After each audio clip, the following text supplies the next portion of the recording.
Hello, and welcome along to the stream this evening. I hope everyone has had a good day and a good start to the week. See Maurice and Martin in the chat room there. Hello. So, couple of housekeeping things to get started with.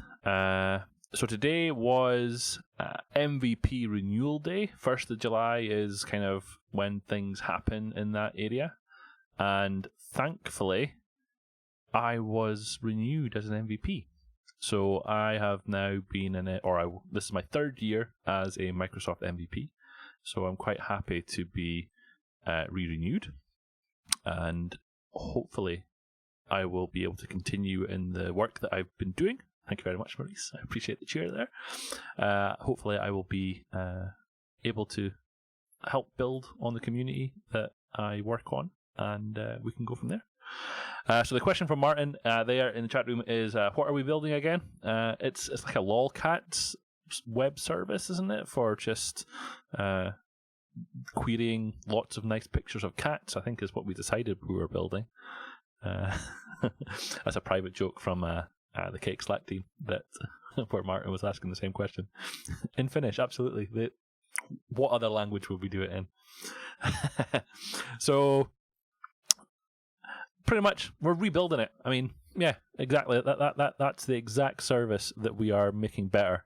We're going to make it HTTPS to start with, and we're going to make all the memes in Finnish, just because you can. Is kind of where we're going with it. But no, we're not doing that. Let's close others, and let's just bring up this so that people know what we're talking about. HTTP cat is where it's happening. Absolutely, that we're going to rebuild this in Azure Functions and ASP.NET MVCs. So we're still. This is part 7 of this project that we've been working on, and we're still not quite at the point of telling people what it is yet. But I'll tell you where we've got to with localization. Transifex for the win. We'll add it in. Was it? It's just that your URL wasn't. Oh, so it must have redirected. So what I pasted was a bare HTTP, but it must have it's redirected to HTTPS. So we won't have to do that part. That part's already done. Where we've got to. So what we've been building so far in this first 6 parts is we built out a we built out an ASP.NET MVC website, and we walked through the process of getting something to break. That wasn't good. Unable to because it's already running, isn't it? Yeah, it's already running. Look, never died. Let's call that again.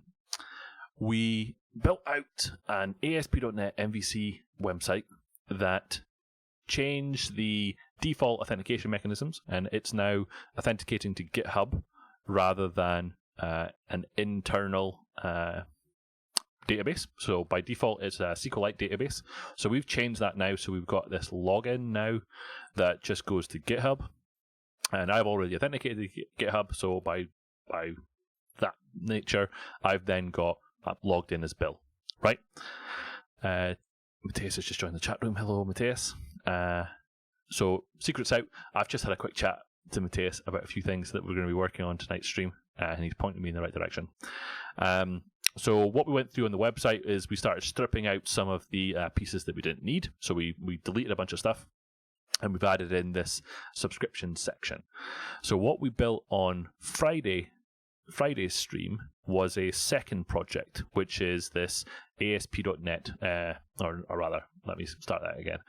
I had initially thought that project was going to be an ASP.NET Web API project, but Matthias came on the stream and told me that I didn't need a fully fledged ASP.NET Web API project. Instead, I could create some Azure functions that would serve as the API. So the slight difference in what I've got now and what you're looking at now and what was in the stream on Friday is that I've broken it out into 2 separate repositories. So before, I had it in one solution where all the projects were contained within it. But in terms of how we're ultimately going to deploy the projects, I've split it out into 2 separate repositories. So that's why I've now only got devgep API here, and then I have another Visual Studio solution that is devgep site. Okay, so this one just has the site and the common project, and the other one has the Azure function and the common project. So if I run this project, then the thought process was that we would have 2 Azure functions that would serve the role of fetching these things that we're calling subscriptions, and then also providing the ability to update, insert, and delete those subscriptions in the Azure table storage as well, right? So what we have right now is this will spin up the Azure function local emulator. So none of this is going out to the cloud at the minute. This is all just running locally, right? So now that this API is running and the website is running, if I go back to Internet Explorer over here, thank you very much for the cheer there on. So Matthias was also renewed as a Microsoft MVP today as well. So congratulations to him too. In fact, everyone on the Cake team is still an Microsoft MVP. So congratulations to everyone on the Cake team. So that is myself, Matthias, Patrick, Alistair, Dave, and the 2 fledgling MVPs who were created this year, Martin and Pascal. So congratulations to everyone for being an MVP on the team. So now if I click the subscriptions page, we'll see it come into here. So this is the website code that is then making a request to the API, right? So this is kind of hard coded at the minute. Obviously, you need to change this. Martin's saying it's called a late bloomer. So if I click go on this, we'll see it go into my API project. So here we're in our Azure function now, and what we kind of came to the conclusion of in Friday's stream was that it didn't actually do much. It's really just handling the process. There's it's returning some hard-coded data that we can see here. So if I just step through this and return to the other project, then we F10 through this, what we should find is that in this subscription, we have kind of 2 hard-coded subscriptions. Okay, so we know that the ASP.NET MVC project is talking to our Azure function project, and it's returning some hard-coded data, right? So where we want to go to tonight, and the focus of tonight's stream, is going to be kind of hooking up, removing some of that hard-coded data, and instead putting it into an Azure table, right? So right now, if I look at my Storage Explorer, and we look at local, and we look at storage accounts, and we look in our emulator, and we look in our tables, then we have some that we're not using anymore. So let's just tidy some of these up, actually. We don't need these ones anymore. So let's delete that one. Yes, absolutely. And then delete this one. Yes, absolutely. And then delete this one. So these 3 tables that are left, these are the 3 tables that are used by the GitHub authentication, or rather, no, that's wrong. Let me start that again. These 3 tables are used by the Azure storage provider for the identity provider within ASP.NET MVC, which we're happening to be using the GitHub authentication type for all of that.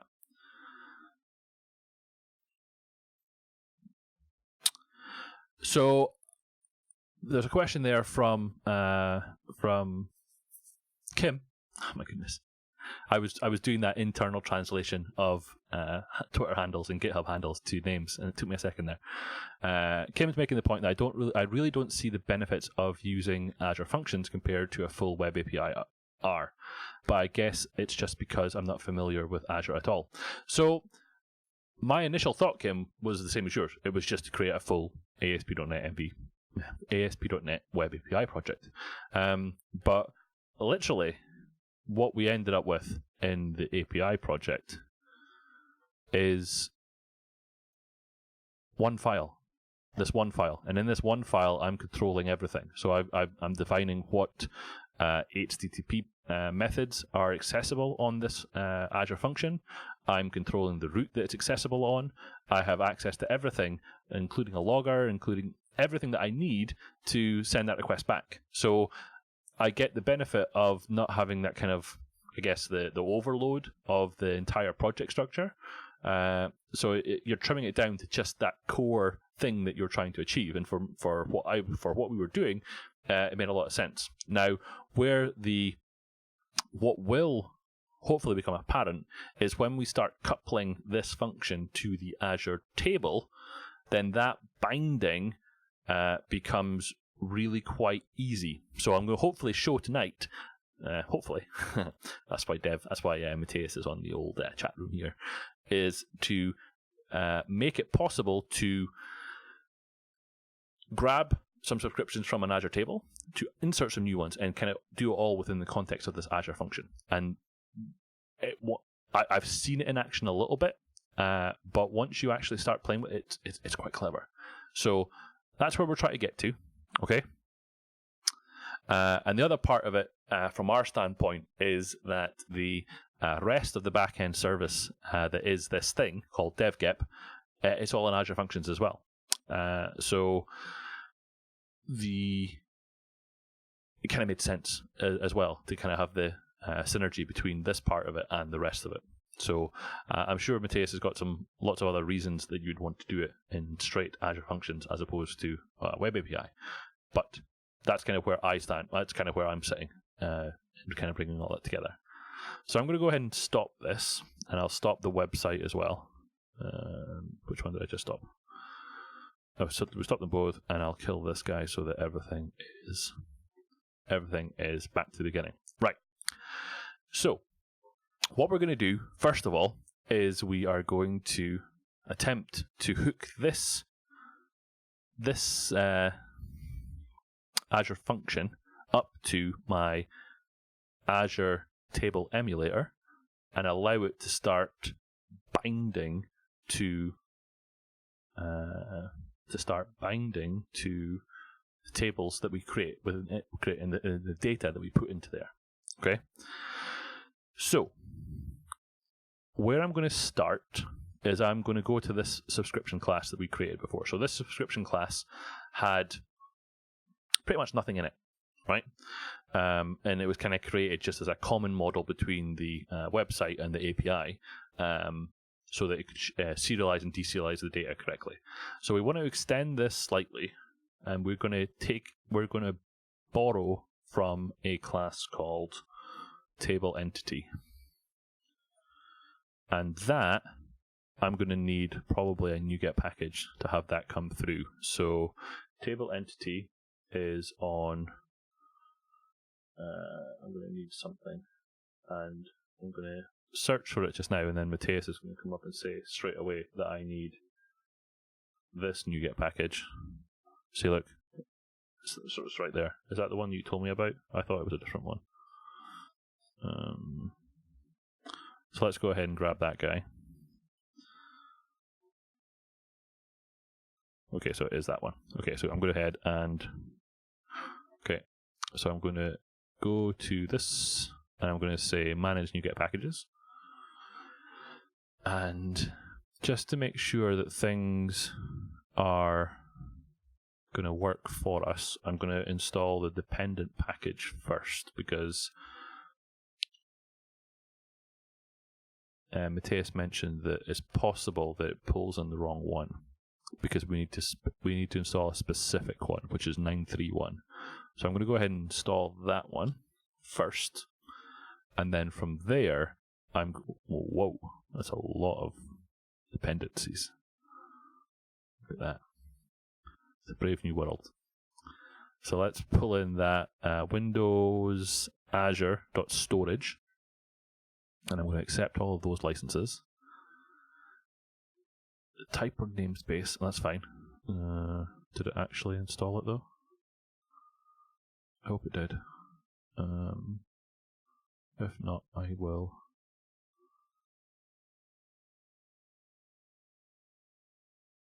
I do want that in my common project, because my common project is going to take a dependence. It derives from this table entity class, and that one needs to be in my common project in order for it to flow through. So I do want it in there. And then I'm going to say, I'm going to add another one, which is going to be Microsoft.azure.webjobs.extensions.storage. Then this one, and I wanted version 306. So I'm going to install that one. That's a lot of that's a lot of packages. Okay, say Brave New World. Let's add all of these ones in.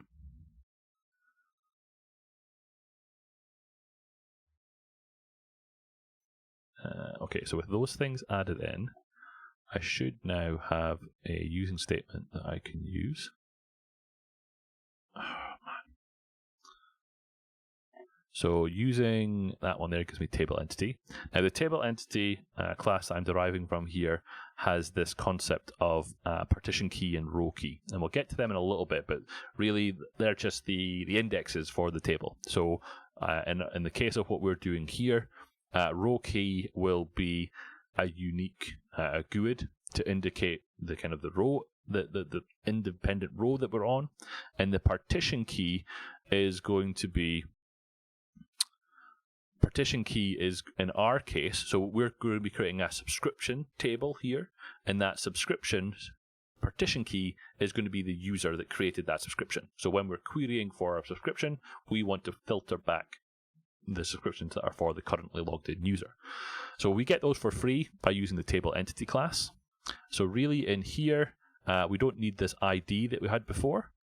So in here, we'll just create another property that we'll just call, we'll make it a string just now, and we'll just call it something like recipient. So it's, again, not to give too much away, but the recipient is going to be where this subscription is going to put stuff, right? So that's where we are, and that's all we need. So we're modifying our subscription to derive from this table entity class, and that's all we need there.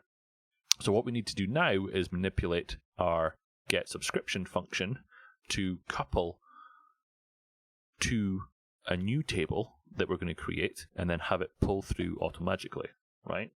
So the way that we're going to do that is we are going to go to we're going to go in here, and we're going to add some stuff, right? Maybe not there. We're going to add some stuff to here, right? Now, I found this in the stream on Friday. There's a lot of kind of magic happening in Azure Functions. Need to, well, let's one step at a time, Matthias. Do we want to put that on the URL? That's an interesting one. Come back to that. All right, hold that thought. Right. There's a lot of magic happening, and it's all to do with these bindings that you can put in play for the Azure function. So the one that I'm going to put in here is a table binding. So I'm going to put in table here, right? And then in there, I'm going to put this to be subscription. So this is the name of my class. So there's kind of a coupling there. I want it to be called the same thing as my class there. Oh, no, don't, no, there's no need to give him a minus. He's making a valid point, but I haven't even got a table yet. He's 5 miles down the road, and I'm still running to catch up with him. I think that's the problem.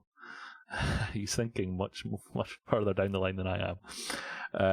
So we've got this table, and that's going to be of type cloud table. I just love this name. cloud table. That's not that.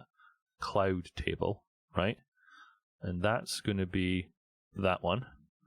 And then in there, we will call this the subscription table, right?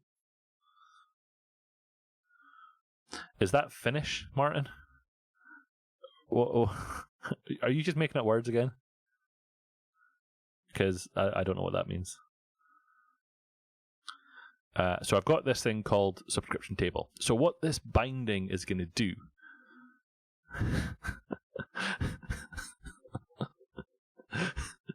what this binding is going to do is it's going to be able to reach into my Azure Storage emulator, and it's going to find a table called subscription, and it's going to automatically put it onto that variable. So within this function, I have then stuff that I can do with it, right?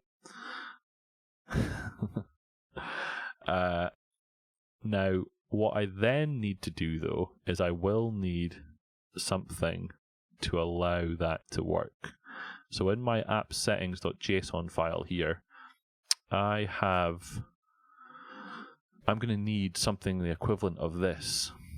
So, Matthias, do you happen to have what I need to put into the settings class, which I'm assuming is either going to be my host.json or my local settings.json? Oh no, it's already there. Look at that.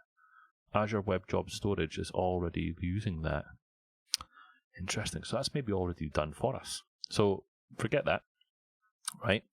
So with that done, I can then query the table for some stuff. Or should I try and insert it first? Where are we going to go first? I think we might try inserting.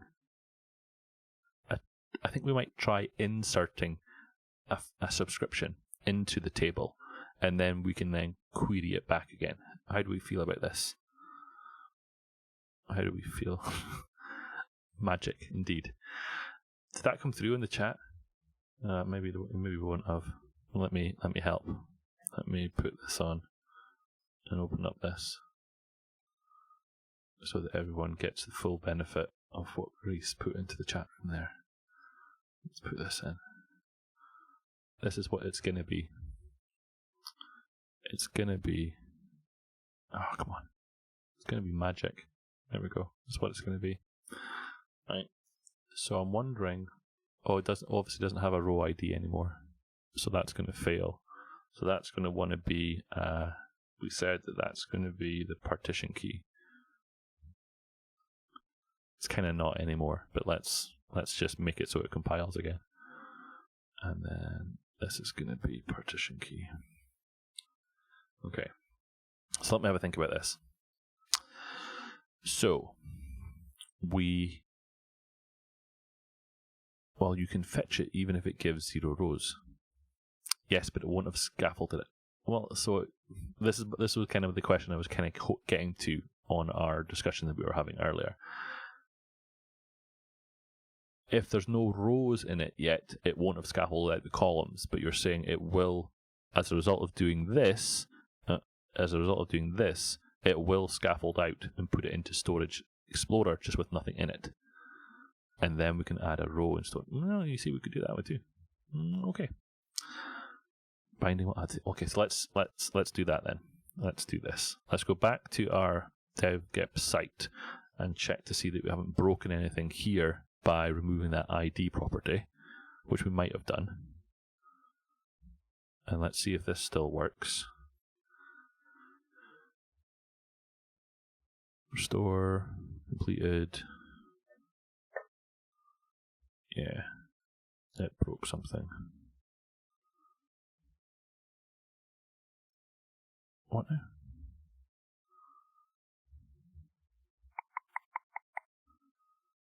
That's a linked project, so it should have had those. Did I forget to save something?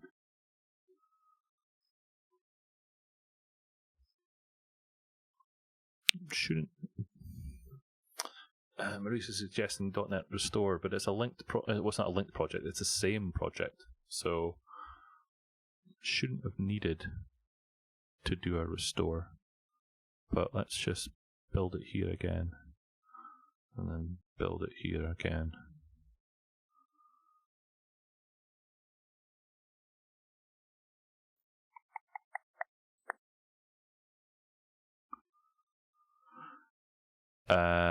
The question from Martin there, I thought I mentioned that, but maybe not. Maybe I didn't. Separate solutions because of the way it's going to be deployed. So from a deployment point of view, we're going to have a ASP.NET MVC project as kind of a front-facing site, and then the Azure Functions is going to be kind of hidden. It's not going to be public-facing, so we're going to want to deploy them separately. So it's just easier to have them as separate solutions. I agree, Kim. That's essentially what I've just done, I think. So if we go back to our API project now then, and let's start our API up, and we're going to start up our site, and then we're going to click on the subscriptions tab, and then over here we should see something created, I think, if Matthias is to be believed. So let's see what happens. So I wasn't expecting anything to be done there yet. But if we go back to our website, which is here, and run this guy up again. I do too, Maurice. This is what Maurice is talking about here. This is quite nice ASCII art going on here. Yes, need to execute the function. So that's why I'm running up the site to exercise the function, and then we'll go from there. So if I log back in again here, log back in as GitHub, and I'll come in as Bill at Bill. There we go. We go up subscriptions, which will then trigger the subscriptions function. So we'll click this. That should take us into here, and at this point, if we go over here and hit refresh, oh, look at that, then we've got a subscription table. Now, should it have been subscriptions? Maybe should have been subscriptions. Yeah, it's going to annoy me. I'm going to need to change that to be subscriptions. But we get the idea. So we've now got a subscriptions table in our Azure Storage Explorer, and if we go into our watch window here, then this thing has now automatically become available to us. So I can now execute queries on that cloud table object to query some information out from that table that we've just created, right? So that's kind of one of the strengths of this Azure function, is that all of that plumbing code is done for us, right? So if I go ahead and close this, right, it is indeed magic. I'm going to change this table name to be subscriptions, right? Request body can be deleted there. I agree, right? If I go back to our Azure table storage, I'm going to delete this guy, right? Delete him. And then I'm going to run up. That's the site, I think. Is that the site? Yeah, it must be. So if I run this guy again,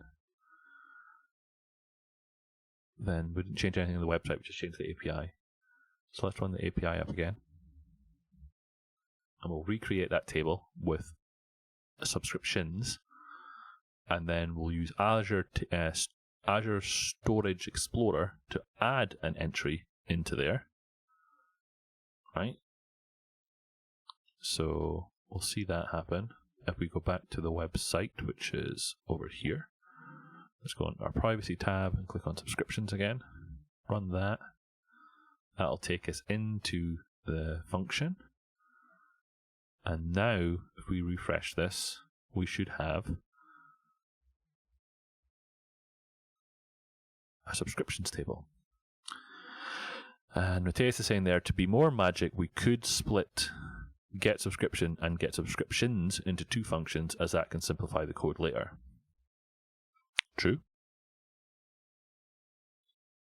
See, he's off again.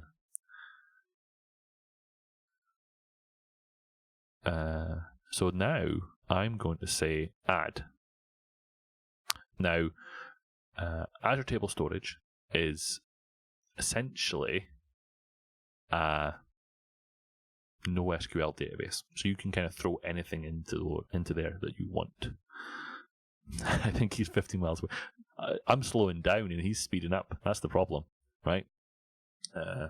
So by default, when you add an entity, it already wants the partition key and the row key, right? So if we go over here and we say, I'm going to create myself a new GUID. I'm going to grab this guy and I'm going to put that into the row key. Oh, that didn't work. Oh, that's not going to work, is it? That copy and paste is not going to work there. GUID generator. And I know there's multiple ways of doing this. This is the one that I use. So I've just wasted a GUID there on my other computer. But I'm going to add that as the GUID, and the partition key is that wants to be the user ID. Now, at the minute, let's just say that that's Bill, right? And we created a property called recipient. And we're going to call that lolcat just now, right? And I'm going to say insert. So that's going to insert stuff into there, right? So then in my API project, I could and I will query that table to get me all of the subscriptions that are associated with that user ID, right? It probably does. Tools, create GUID. It does. It's here. I don't know why I've got into the habit of using that website, but I have. So that should still return to the website with the...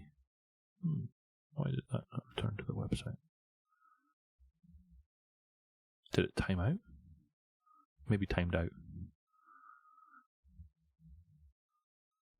But let's start extending our API to include a query for the subscription table, right? So if we go down here and we say we're going to want to do var subscriptions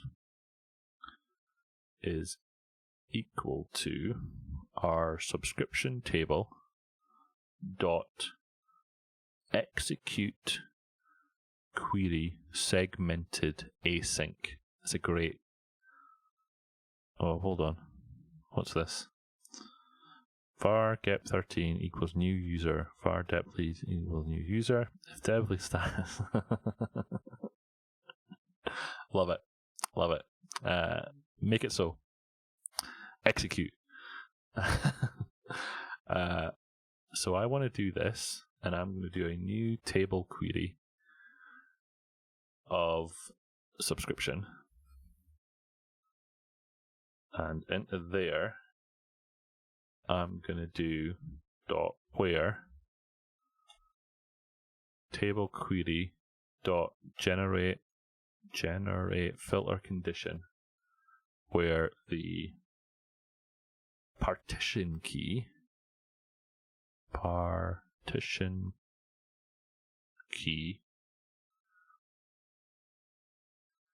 query comparisons dot equal, and I'm going to hard code this at the minute, right?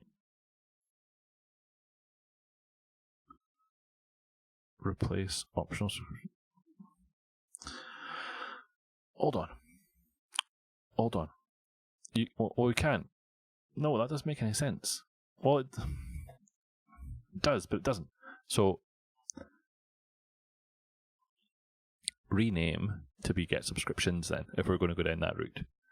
So this is going to be subscriptions. This is going to be subscriptions. This is going to be no longer subscription ID. This is going to be user ID. Hold on. You keep writing DI when I think you mean do, and I keep thinking you mean a dependency injection, but you don't mean a dependency injection. I think you're typing do there. We'll do a separate function to get one row. Right, fine. So I've changed that to be user ID. So that then here wants to be a user ID then. User ID. So my query here is going to be user ID then. Right? I'm going to want to do close that and do that. Nope. Remove user ID. Oh, okay, sorry. Up here. Good point. So this is no longer segmented then. I'm looking at a code query that an example query that Teus gave me, but I think this segmented is only wanted when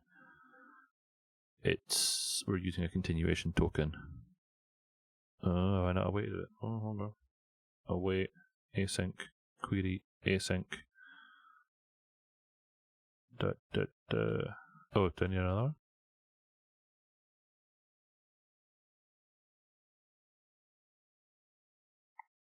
It's wanted. You need attention. You need to at NuGet to function to. Did I not do that? I thought I did that. Oh, hold on. Maybe I never. Manage NuGet packages. I thought I did that. Apologies.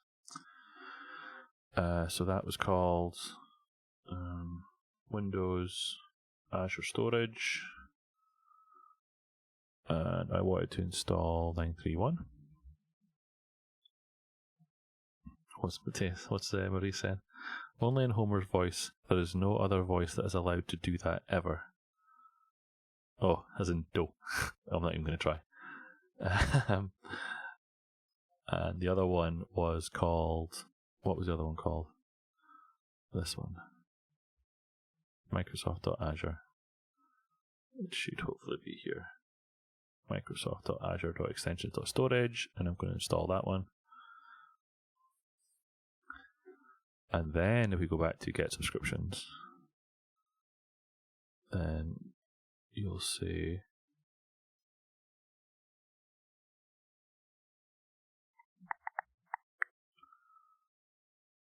what are you complaining about? No overlaid method takes one. So based on the example that I was seeing, this one wants a... In your example that you gave me, Matthias, this wants a continuation token.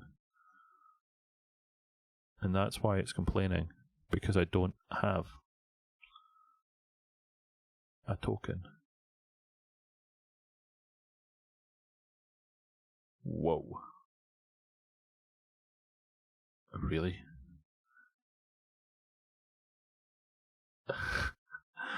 So I'm looking at the ASCII art on the video, because in my chatty window it doesn't work at all.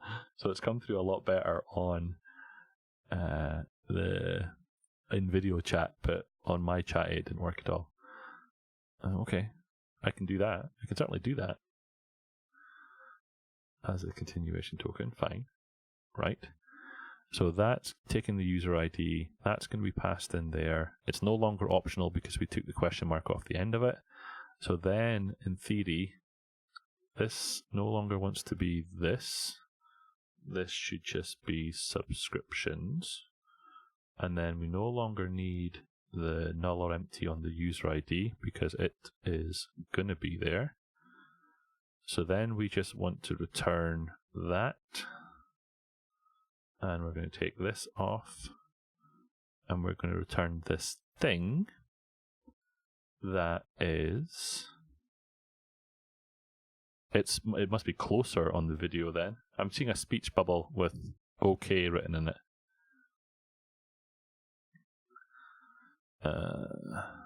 So that wants to be... So what is this giving us? This is giving us execute query submitted. So how do I get the subscriptions from this thing? Results. What does that give me? That is a list of blahs, which we were then doing as that. So that kind of keeps everything the way it was before. We'll probably need to change that later, but that's that side done. So now if we go back to the devgep site, we're no longer going to be going to... We're going to want to give the user ID. So this time, we want the user ID, and we said that the user ID was going to be Bill. So let's put that into here just now, like that. Okay, so we're doing the exact same thing as we were before, but we've kind of changed it up a little bit. Right? And now if we go to here, start the API project, then we should get back a single result, which has just got the Bill subscription in it, Bill's own subscription in it.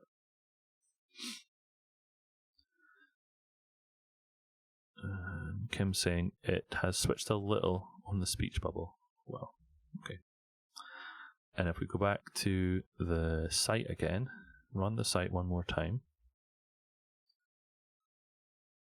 and we'll go to the subscription page again, and we should then pull stuff out of our table. Let's see. Do we think it's going to work? Here's a question. Let's close this instance. Subscriptions. Right? So we'll click go, which will take us into our API project.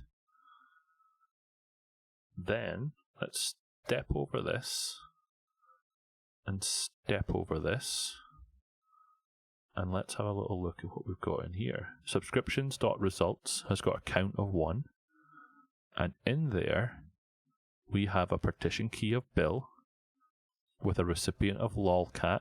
Look at that. Thank you very much for the confidence, Maurice. I had no confidence in myself, but... So Matthias is saying there, in future we can have a session table pass session ID instead of user ID to make enumeration harder. But this is server, so okay for now. Yes, agreed. I mean, it felt wrong to do this here, but as a proof of concept, I think this makes sense. So if I hit play, that should return to our website.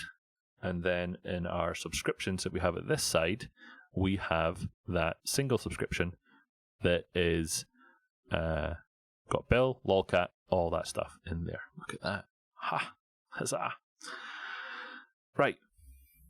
So, with that done, I think we need to start looking at how we can... There's a couple of things we need to do. One is we need to figure out how to display that data on the website side of things, and then we also need to look at how to get a single result. So Matthias has just said we should do that one. So let's do that, shall we? So I'm going to assume that we're going to create another new function here that is called get subscription rather than get subscriptions. Now we can to the single one. Yes. So if we do add class here, and we say Azure function, and we'll call this get subscription single malt. Yeah, why not? We want an HTTP trigger, as we did before. So there's the class. So let's do this. Let's split this side on. That's maybe not going to work. No, let's not do that. Let's just put them back. The screen real estate doesn't really go for that. So one of the optimizations that Matthias suggested in the last stream was that the function name shouldn't be a string, but instead it would be coupled to the name of the class, which helps when it comes to things like refactoring. So that's that there. This is going to be a get again, so we're not going to want it to be a post. The root is going to be something similar. So let's grab, at the minute, let's just take this guy and we'll make the root equal to, at the minute, we will make this user ID / subscription ID. And then that's going to be optional, right? Oh, hold on. Oh, okay, he's off on a tangent again. We'll come back to it. I need to put a closing bracket there. So for now, I've got a user ID and a subscription ID. So into there, I'm going to put string user ID, which will give me that user ID into that variable. And then I'm going to do string subscription ID, and I'm going to put it into there. Oh, it's not going to. Oh, hold on. Okay, so it's not going to. He shouted at me in the chat room. Did you see that? He shouted at me. It's not optional, he said. So I'm going to make it, because that would collide. Okay, no, I can see that. Okay, so we can't have an optional because the root of this function would be the same as this root, so there would be a collision. Okay, fine. And then I'm going to create a table again, and that's going to be subscriptions one more time. But you're saying, why don't I need them? I might want to log them though, right? I might want to do something with them. I might want them. So, okay, so what Matthias is saying, I'm gonna try and translate, is that I can do more magic stuff, right? It's Azure Functions. It's amazing. It's magic. If I just do this, user ID,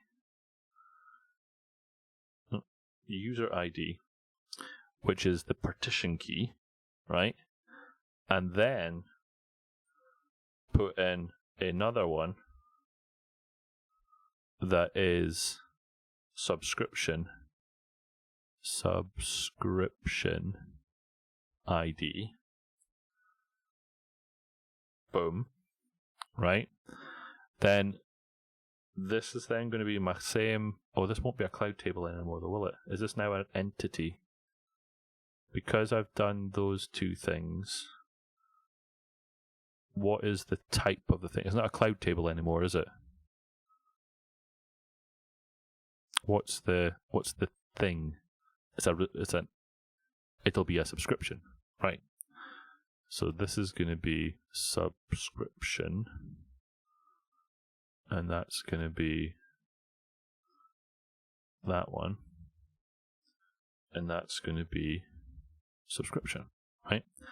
So because of this special syntax here, this binding is now saying, go into the table that is subscriptions, take the user ID from the root here as the row key, take the subscription ID that is here from the root and put it in as the partition key, and give me that single thing back, right? So I haven't had to do any sort of querying to get that, and then I can just simply return it. So this is a C# based HTTP trigger function process request for, let's just write it out as well so that I can see what's going on. Get subscription, and then in my other one I'm going to put for get subscriptions so that I know that they're independent. Right. So then I don't need any of this stuff. And then I don't need to do this. And what I can do then is just return the subscription, right?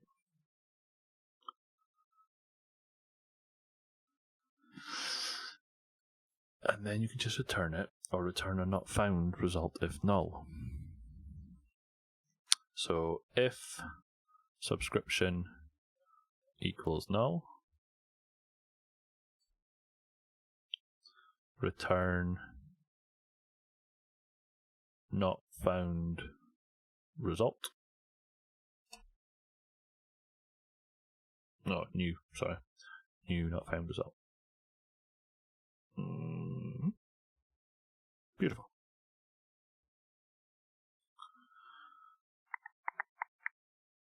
Beautiful.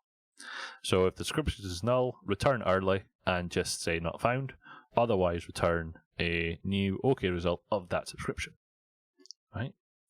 So let's save all that. I saw that there was no need to cast there, but that was copied and pasted from the last one. So we can take that one out. Okay, so we save that, build it, right? Look at that. So for this one, let's run the API and let's go to our site. So now we want to do Bill and Bob, right? Because that should return, that should go to our second function, which is, let's put a breakpoint on here, and it should return a null. Billy Bob, indeed. That won't return an array. No, you're right. You're right. But it shouldn't even get to there, because it should go, right?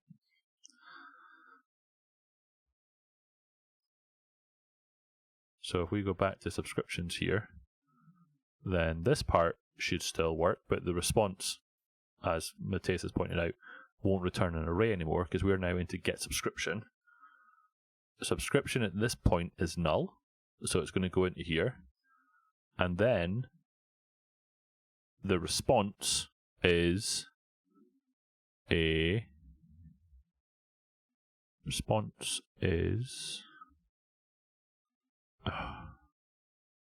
let me just see the response. Is it response.status code? Bet it is. Is that the one I want? Response.status code. Oh, come on. Work with me here. Oh, really? Come on, watch window.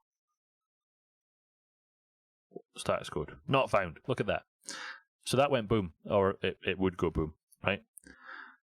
But now, if we go back to our Azure Storage Explorer and borrow this guy, which is this one, right? We go back to our site, which is, that's the API. So we go back to our site, and rather than Bob, we'll say that guy. Again, we won't be putting these on the URL, but for testing purposes, we'll see what this does. This still won't return an array, so it'll still fail. It doesn't matter. At this point, I'm just trying to prove out that the get subscription is that the binding to the table works. So if I say subscriptions this time, that'll come in, step through here. The subscription at this point has something in it, and that has it's done all that. It's went to the table, it's found the row key and the partition key that matched, and it's put it into that variable, and it's simply going to return it. So then in our other page, that's obviously not going to work, but it would work, right? It did it.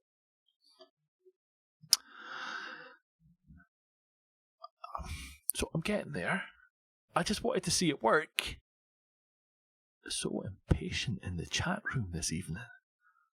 Let's just calm down, shall we?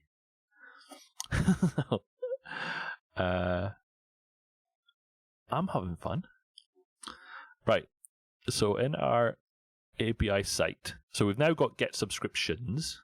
So the suggestion now is that we have a get subscription method, right? Now, for those that didn't watch the stream last Friday, what we ended up using was this. What was it called? Add HTTP client in the startup project. So over here, we have this concept of, where was it? Down at the bottom here. This. So add HTTP client is a extension method that came in with something that we added. What did we add? We added this. This package here. So this brought with it the add HTTP client extension method that allows you to inject an instance of an HTTP client. So rather than newing up an HTTP client in each one of your service methods, you can share an instance of that HTTP client that will then be correctly disposed and all that sort of stuff. So you don't have to worry about newing up one of those each time. And there was a lambda available that we could pass in that was configure client. Right, so that's what we want to do. So we want to do configure this guy, right? I think. And then in here, or that's not configure, let's make that client.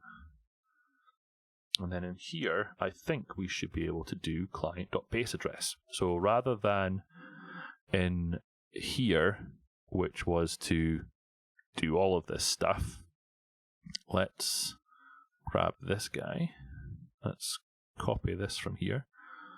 And let's go back to this one. So we'll set the base address as equal to this.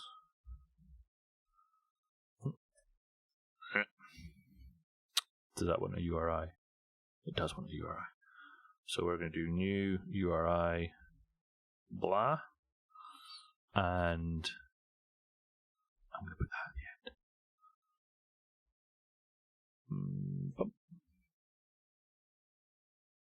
What are you complaining about?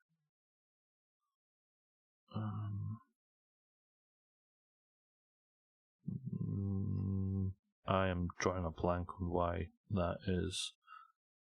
Brace for multi-line statement should not share line. Oh, is that style cop? That's style cop kicking in. No. What am I doing wrong here, people? Code should not contain... Oh, hold on. It's style cop again. So style cop was kicking off on two things there. That was 2 or 3 streams ago where we added in style cop to make sure that our code was maintainable and usable. Right. So all we're doing here is really setting up that base client that we can then use within our service method. So if I go back to where we were using it, we don't need to do this part anymore because it's now part of the base address. So we should be able to just do this one. So let's take this guy out and into here we're going to put string user ID. Yes, we want that. That's going to then break the interface that we have. That's fine. So in here we're going to have then a task of subscription, which is going to be my get subscription, and that's going to take string user ID and then subscription ID. Subscription ID, right? And then this wants then to implement that. Yes, please. Style cop is complaining here as well. That takes in that, that takes in that. This wants to then be a... Now, you see, this is where my... I know what I would do here, but I'm probably going to get shouted at in the chat room, but we'll see how it goes. This is how I would do it, because I'm old school. But I'll get shouted at. I probably should do that, yeah. I probably should do that, Maurice. I will do that, in fact. but that's so this is get subscriptions, which is an array, which is fine. This one is going to be similar, but it's going to be a single one. So then this is going to be this. This is going to be the subscription. Feel free to point out spelling mistakes, because that is one. Subscription ID.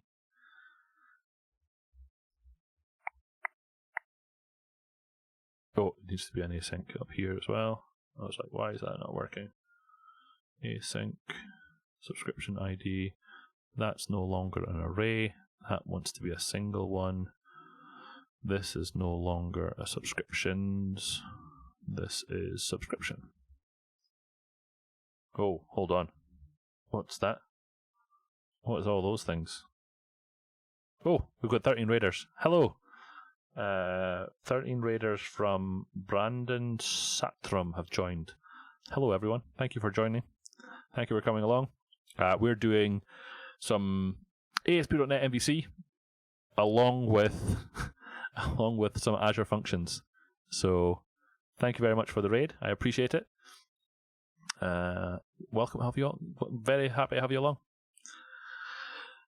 So where we've got to now is we've just extended our subscription service that is using an injected HTTP client with a base address, and we are making use of that to exercise some Azure functions. And those Azure functions are either currently returning a list of subscriptions from Azure table storage, or a single subscription based on the partition key and the row key of that table entry. Could do something like... See, I knew you were going to say that. I knew that you were going to say that I should be doing it like that. Yeah. So strings... Okay, hold on. Let me grab this from the chat room. And stick it...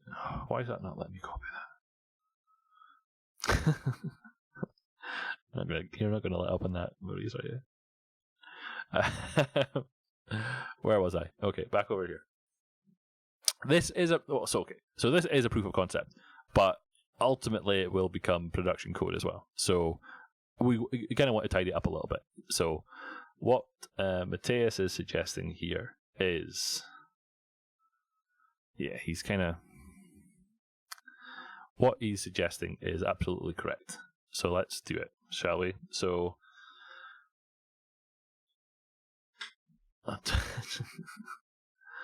concept of the proof. So let's do $, quote, open bracket, close bracket, URI dot escape.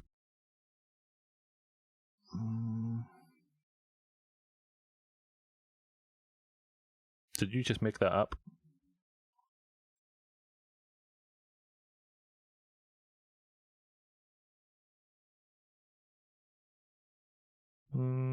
Did you just make that up?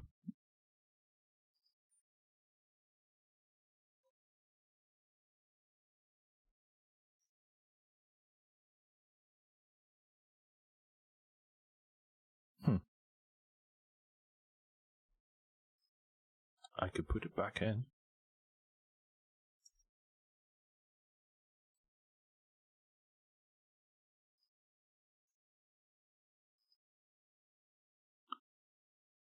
Random. Escape data strings user ID, and then close that puppy, and then URI dot escape data string. No, went too far. Subscription ID.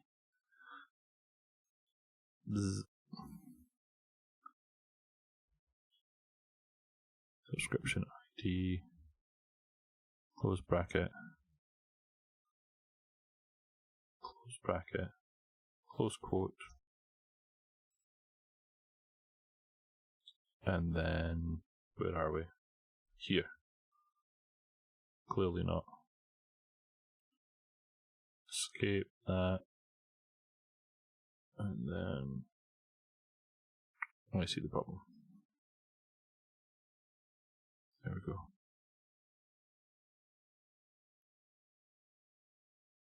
Hold on. You still need the subscription prefix still. Oh, I missed something. I do. So that would be subscription / user ID / that. But Kim is asking the question of whether escape data string is used for query parameters and escape URI string is used for actual URL. I don't know the answer to that, so I'm going to defer to someone else on that. I don't know the answer. So on this one, we don't want a second parameter. We just want that one. Okay, so with that done, if I build this, let's just test it, see how we go. So it's going to break. We're going to have a build error because nothing has that. So in this one, we want to ask for what we were testing with, which is Bill. So Bill is the user ID that we have in our table. And then we could have another one that, so currently we have, so there's a link there from Maurice is pointing us. Let's do it on this one. Beyond harm. Sure. I'm not going to say I know the entire .NET framework.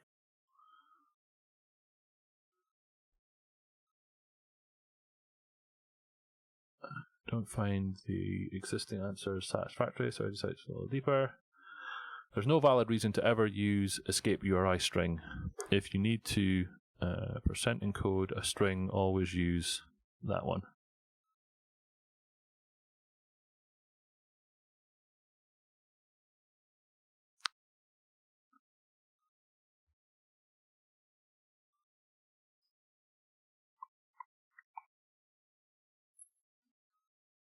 So based on just even reading that first line there, I'm going to go with the fact that we're using escape data string. It's if you want to try escape an entire URL, which is what we're not doing. So we're only doing a constituent part of what is making up the URL. So let's go with data string. Okay.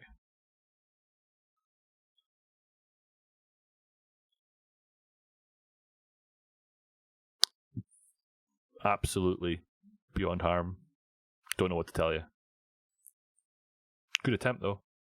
Good attempt. Keep up the good work.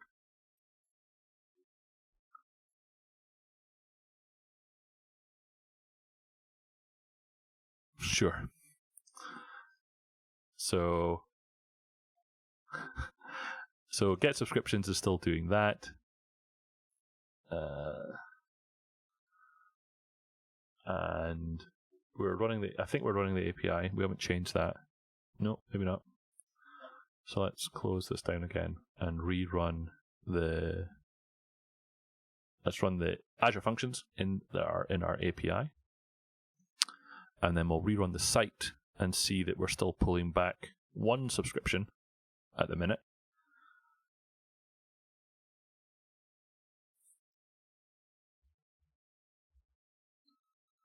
And if we go back to here and we open up the site and we navigate to our subscriptions page again, at the minute it'll exercise the get subscriptions method, which should return us, like say, just one, because that's the only one that we have. And then we'll test the exercising of the second method, which is a specific one. So now we're into our get subscriptions function. And the table binding that we have here is for the entire table, and we're querying for the specific user ID that is Bill. And if we let that run through, then the array here, the result has got a single entry, which has got the thing in it. And then, curious why it didn't go back to here. Oh, because I've removed the breakpoint. Then if we stop the site and we say get subscription, then it's going to want two parameters. The second parameter is the subscription ID, which we said was this. And if we go back to there and test this one out and run the site,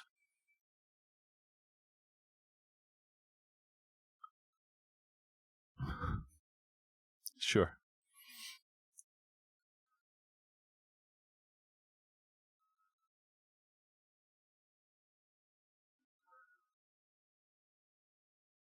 And let's go with subscriptions.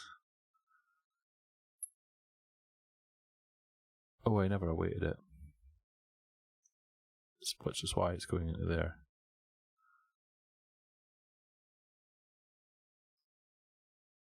The view will be returned and then it'll exercise the method. That's actually why it's not returning. But now it's went into our get subscription function. It is, so this time round we used a different definition for the table instance, which included both the user ID and the subscription. So it kind of went straight into the table and pulled out a single entry. So it's not null. So we get back to here and then it immediately returns. So that part is working as well.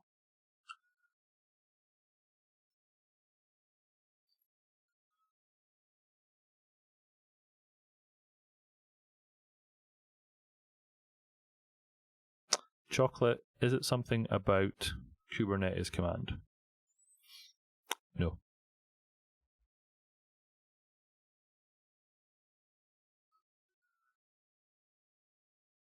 So this really wanted to be an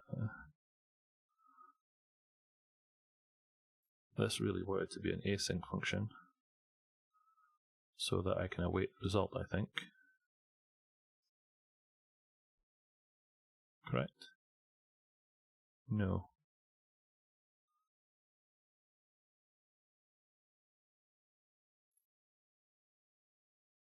That's not what I wanted to do then.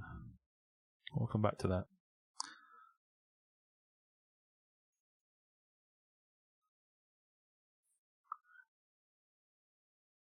How do you find passion for work?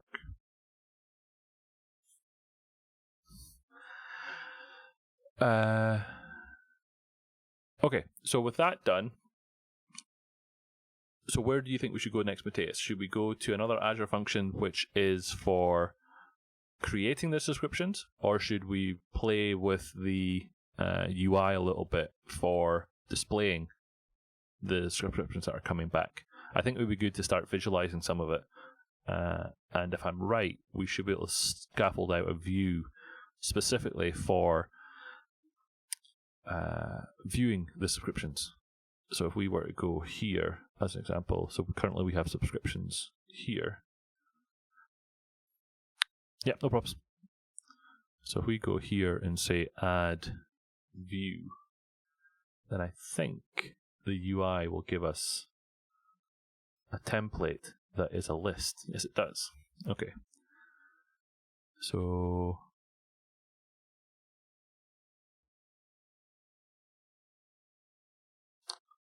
oh, sorry, there's a question there from Copper Beardy.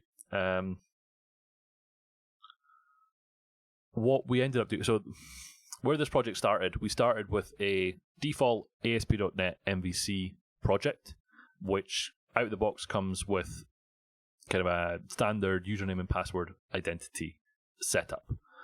And the default persistence engine for that is a SQLite database.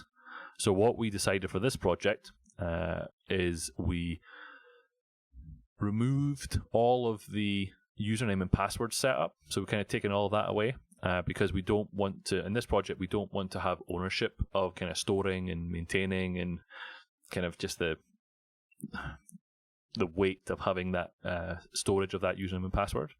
What we ended up doing is we replaced the default identity provider with a GitHub one. So we went up, if I bring this up and say here, we added in this OAuth provider specifically for GitHub.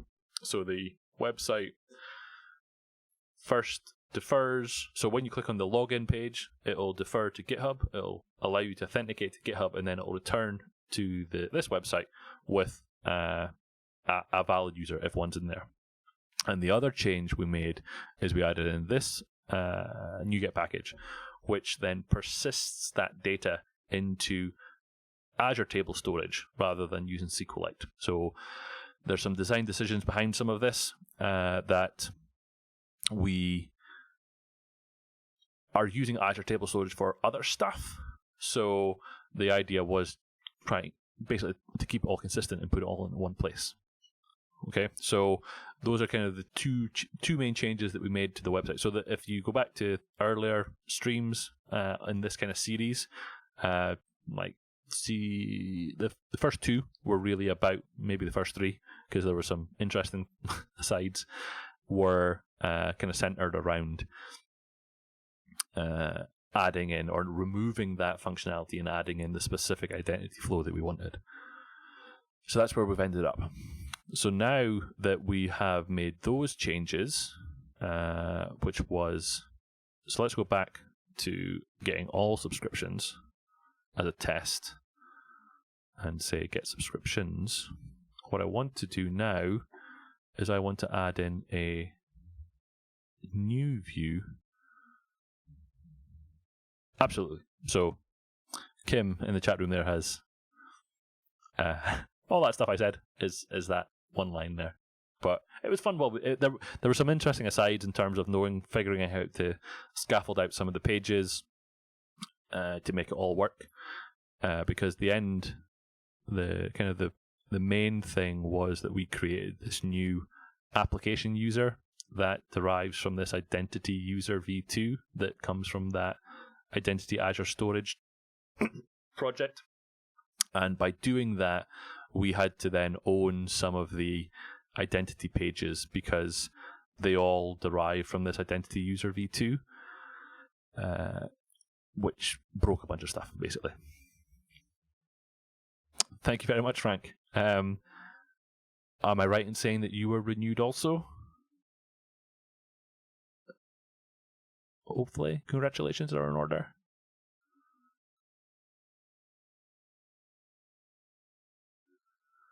So with that done, what I want to do is I want to start viewing. Perfect. Feel free to reach out, Copper Beardy, if you have any questions. Like I say, there was a few hoops we had to jump through to get to where we are now that it's kind of all working. But if you stick with those YouTube videos, that we worked through it eventually. I think I recreated the base project 2 or 3 times just because of the order of the things that have to happen.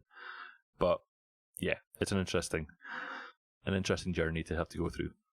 And thank you very much for the congrats on the becoming an MVP again. Appreciate it. So what I want to do is I want to scaffold out a new view. So right now, this subscriptions view has got nothing in it. So I'm happy to blow that one away. And I want to add in a new view. I'm going to add a view here that is a list of subscriptions there. Hold on, what? Wait. When did that happen? Did I miss some news? When did that happen, Frank? Because that's awesome. Congratulations.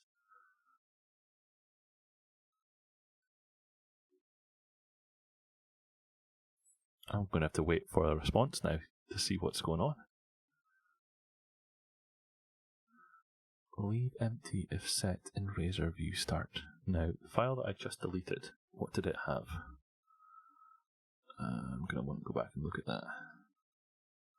Devgep site.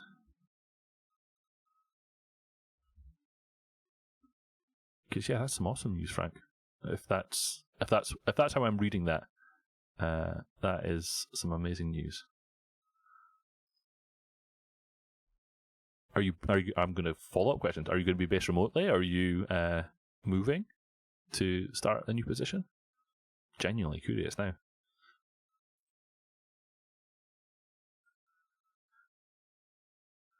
So, Kim, that's what I wanted to. I just wanted to check that. So I didn't have it set up with there, and it was showing the way I wanted it to. So because if we leave it empty, it will use the layout.cshtml in the shared folder, which is what I think we wanted to do. So we'll say leave that blank, and I want to create a view. So what does that give us? If I do this, let's see what the view is. So in January, I'm clearly not keeping up with things. So in January, last time we saw each other, I just assumed that you were there as an MVP. I completely missed that. Went over the top of my head. Very cool. Okay. So now that I've done that and we've scaffolded this thing out, we now have a model that wants to have a subscription in it, or a set of subscriptions in it. So that model we have to set now. So if we go back to here, we want to say return subscriptions, I think. Let's give that a try. Nope. Kind of implicitly type that to action result. Oh, I want to do view and then that, isn't it? Let's take that breakpoint off again. Right. Let's see what that does. See if that works. Let's see. So we'll start up our API again. So our API over here is going to be started up. And then we'll start the website up and we'll see what happens when we hit that page now.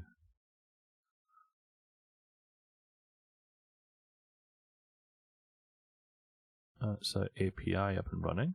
Oh, it lists out all of the functions that are available as well. That's good to know. So now over here,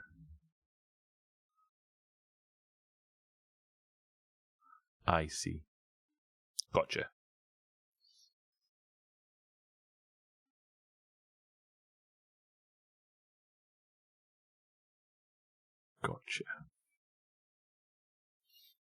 So now if we start the website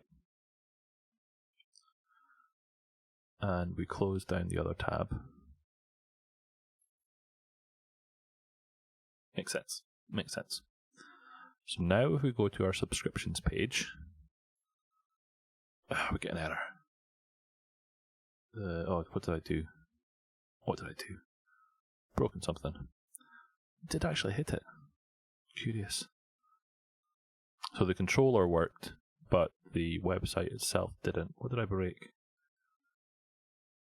Oh, I called it view. That wants to be index. That was a bit silly. Put my hands up to that one. Okay, try again.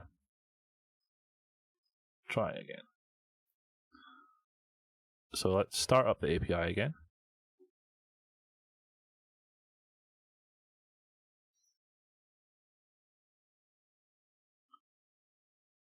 Start the API. Is that an already running one? Let's close that one. So there's our API running, and we go back to our site. and we run it again.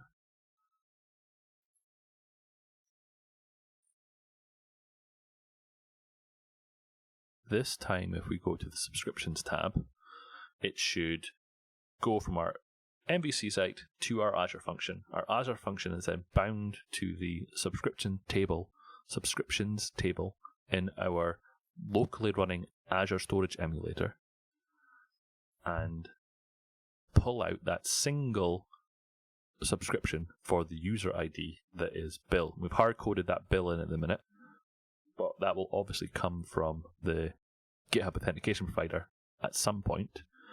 But now, if we click on subscriptions, drum roll,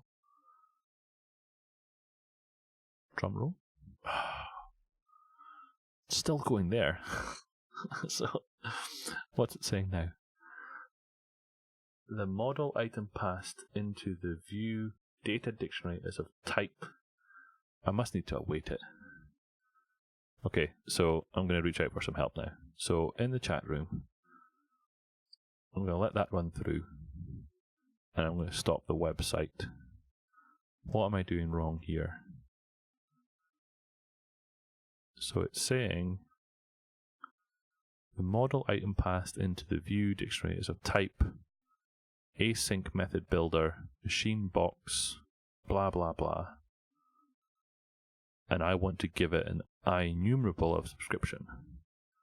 So this here is so can I just do, I tried this earlier but it didn't quite work and I was getting distracted by someone in the chat room. What I want to do is that, but then this squiggle says async task. Is that what I need to do? Okay, let's try this. Async task of iResult and await. So is that just a using system.threading? Okay, that looks promising. Oh, that's style cop kicking in, so that wants to be at the top. That style cop kicking in saying it wants to only have a single space. Then if we run it again then, and let's see if Kim gets a virtual high five for getting that to work. Let's have a look.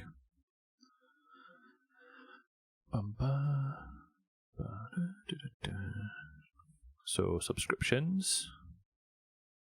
Ooh, okay, that looks better. So it's come in here.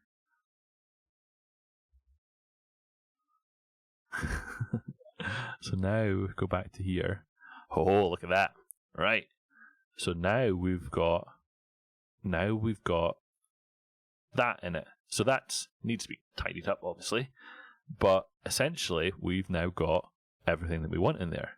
So let's just test this out a little bit more, and let's go to our Azure Storage Explorer, and let's add another entry in here, whose partition key is going to be Bill as well. And the row key, it's not going to open. Let's create another GUID for myself. Grab that and stick that in there, and the recipient is going to be Bob. Doesn't really matter.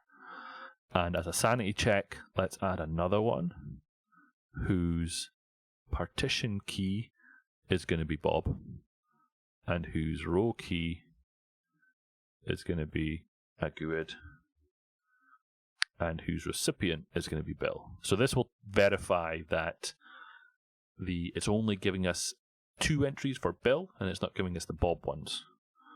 So if we refresh this page, or let's go off of this page and come back, then we should, in theory, have 2 entries in here now. Look at that. Beautiful. Right. So now we need to stub out some of these other things. So this other thing, this is obviously not going to work. Ooh, why did that cause?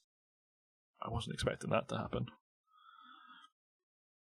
That's obviously not going anywhere. This edit and details, these aren't going anywhere. We need to change that. We need to change those to go to other places. And the create new is not going to go anywhere either. Okay, so it's coming together though. It's coming together. Where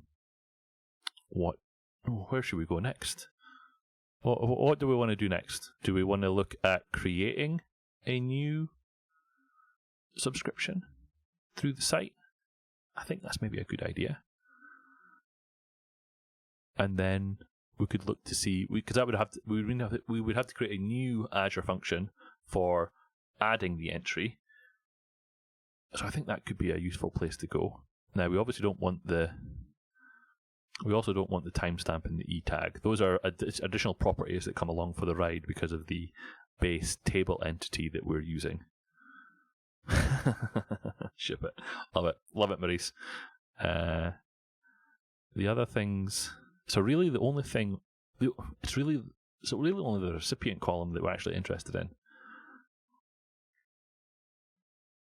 Okay, so let's do that then. So Kim is suggesting that we stub out the new, and Maurice is making a good point there that in theory, yes, we could do that. So we could modify the view to take a view model rather than the base model class that we're using. Absolutely, we could do that, and then we could map one to the other. Yeah, absolutely, we could definitely go down that route. But let's try stubbing out this new, and I'm going to say that should be off of subscriptions/new. Let's see what it kind of suggests here. So here's the website. Oh, that's API. So here's the site here. In theory, you could have the same view for edit and create. Well, I could. Is that the done thing? Oh, I just stopped the wrong one. I didn't mean to stop that one. Where is the site here? Look. There it is. Or as a part. Okay, that's true too. Close all documents.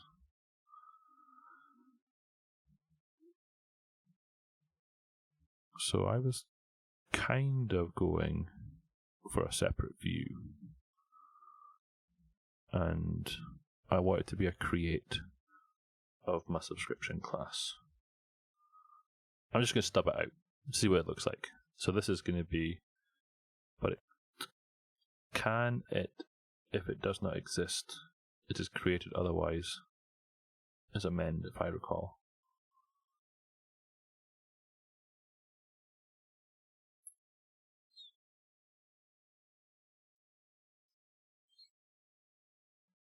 So at this point, I think I just kind of want to see it working. So I'm just going to create a new view, I think, and then we can look at refactoring it just to prove. At this point in time, it's really just a proof of concept, just to kind of prove things out. So I'm going to say I want to create a new. I'm going to create a new one, and then we can refactor it. So what does this give us? This gives us a new one here that has a bunch of stuff in it. Beautiful. And that's going to be accessible off of, so we need a new entry on our subscriptions controller for public async. Oh, let's just let's keep it simple just now. And then this is going to be new, right? And then we're going to return the view just now. Will that work? Kind of into. Will that work? Let's see what it does.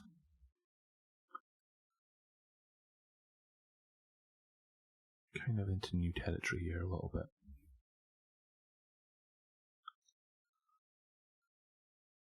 Or should. Love it.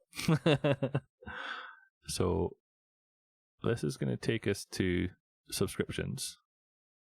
No, it's not. Oh, that's because the API isn't running.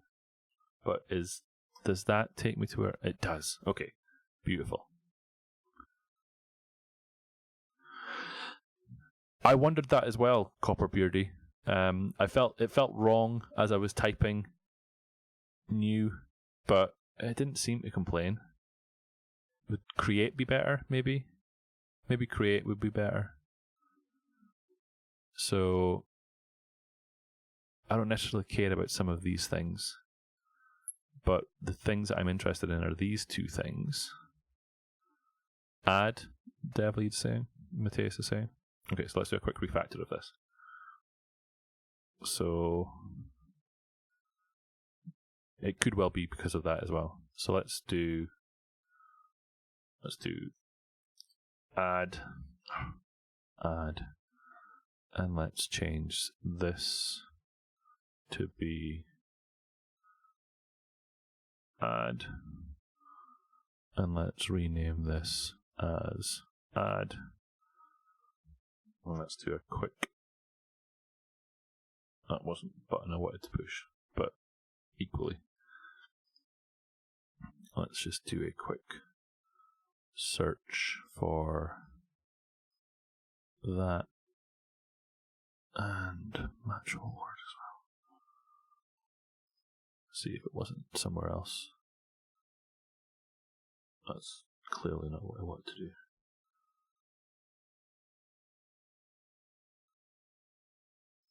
So there's at least, well, it was right in front of me.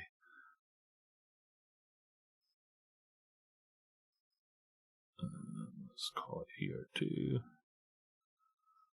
And then create new.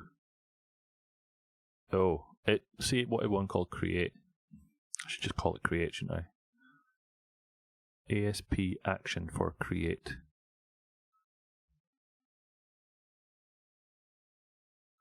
You can also just pass the name of the view as the string for when you don't want the view page to match the controller method. Oh, interesting.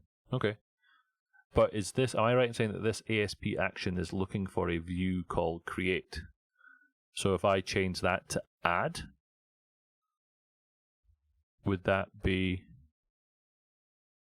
all I need to do now that I've changed it to add? If I change that to here, is that going to work? Let's give it a try. Oh, that won't work. That won't work. I'll need my API running as well. Let's go here. Let's do this. Okay, let's give it a try. So I've got my API running. What time are we at? Got about 20 minutes left. Let's see if we can get the new part created. That would be a good place to come to a close. So let's log in again with GitHub. And we go to subscriptions. This should work, and it should return a list of 2 at the minute. Let's take this. Oh no, actually, let's just make sure that we're not re-exercising that when we don't need to. So let's back to here. We've got 2 things. So create new now takes us to the add, which is returning that. Good. So far, so good. So now, my question is, where does that go back to? So the partition key is Bill.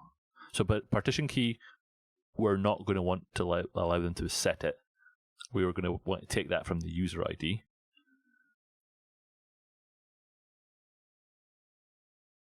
So that was going to be my next. So that's my next question. So that was kind of where I was going. So if I waste another GUID and stick this into here, if I click create, it's not going to go anywhere because you're saying no, it's not required at all. Okay, so let's refactor this a little bit. So let's go back to here. So if I'm taking what, so I want another one in here called public I action. Now I'm completely winging this, by the way, so feel free to correct me. This wants to be HTTP post, right? And then this is going to use subscription service dot add subscription. which is going to take a subscription, which I'm going to pass in as a parameter, because I should get that from the model. So I'm going to put this in here, subscription. No. Work with me here, computer. Subscription. Hold on. Need a method. Put function. Model is the problem. Hold on. So, hold on. Put is updating the post. Right, yes. So that's why I did HTTP post. But what is this complaining about? Oh, not all code paths return a view. So then I could say just return the view at the minute. Return the same view at the minute. So that one go away. Don't have an add subscription method yet. So let's go to my interface here. Oh, I pushed the wrong button. Cancel. Pushed F11 rather than F12. So task string add subscription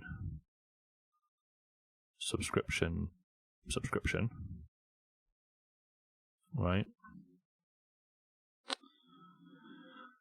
Dev lead put is updating the post. I agree with that. Redirect to action index, you think? Okay, let's go back to here then. So rather than that, you want to say return redirect to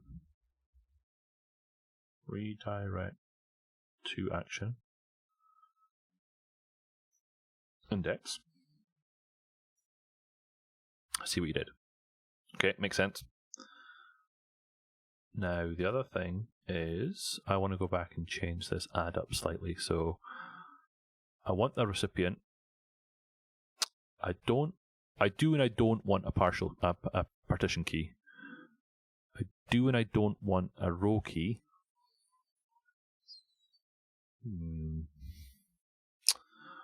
Don't want that. Don't want a timestamp. Don't want an e-tag. The row key is going to be a new GUID that we create. The row key is the row key, so I'm going to add that. And that partition key is, I'm taking that out too. It's all gone, right? Yes, and that's where I'm going. I think that's where I'm going with this. So that subscription is subscription.row key is equal to new GUID. No, it's not new. It's GUID.new, isn't it? GUID.new. Come on. New.to. Oh, it's new GUID.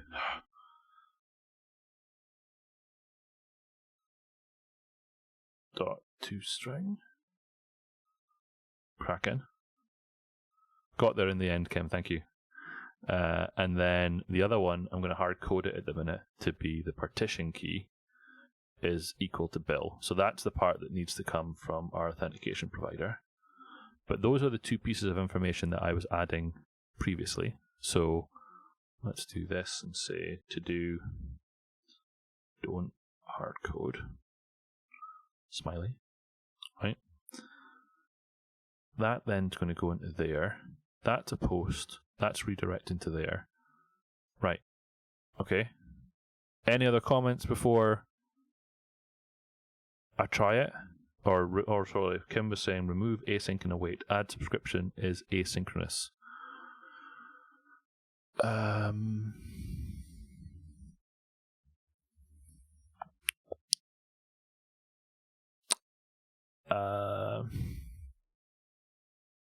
Maybes? Or, sorry, remember async and await. Yes, I see what you're saying. So you're saying await this guy, and then I want to do an async here, and then that's going to be a task of that guy, and then this guy. Boom, boom, boom. Await service.add subscription. Perfect. I think. So our API is still running. It is. So let's run this up again. And, oh. No, not able to ship it this time. What was the error there? Error list. Subscription service does not implement interface.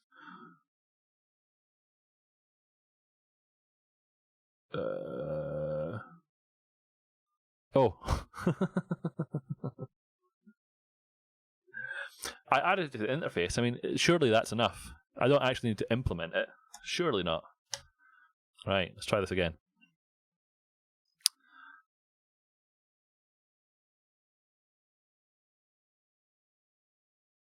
So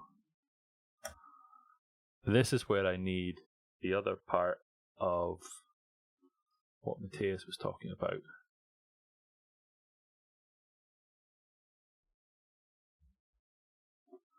There was a question there, was there? Missing method, no implementation of subscription, yes. Did you put it async in the interface? I did not, no. I did not define it as that in the interface. So I kind of have the choice to do that.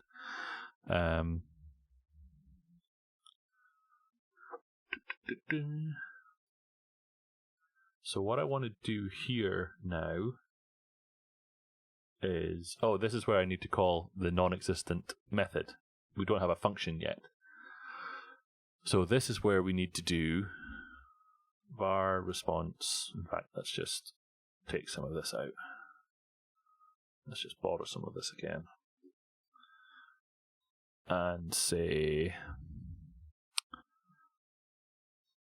we're going to want to send the data this time as well.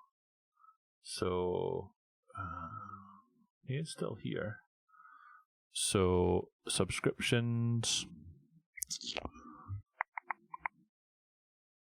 So let's keep it the same. So we're using add. So let's keep it as that. That's going to want an async in order to be there. Now, this is not a get async anymore. This is going to be a post async.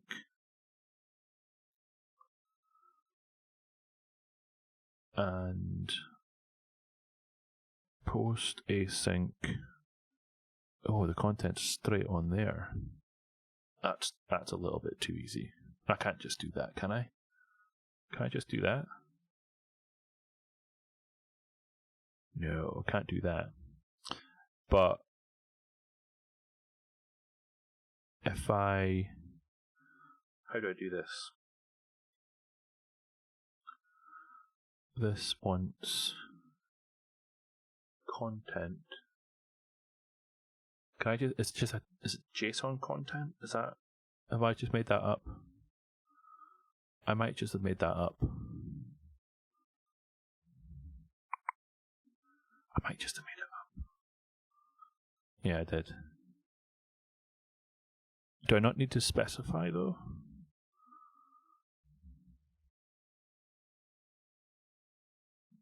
I was gonna try that, but then I thought, no, it can't be that. Can it create, and that's why I thought it was a JSON content. Post async JSON.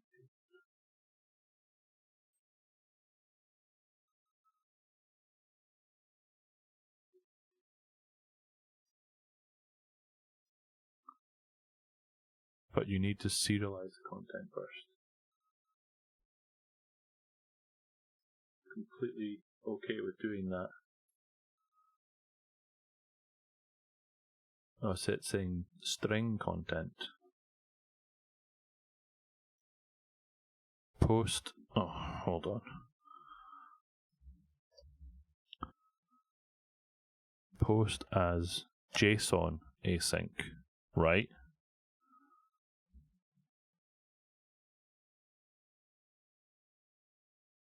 Post as JSON async.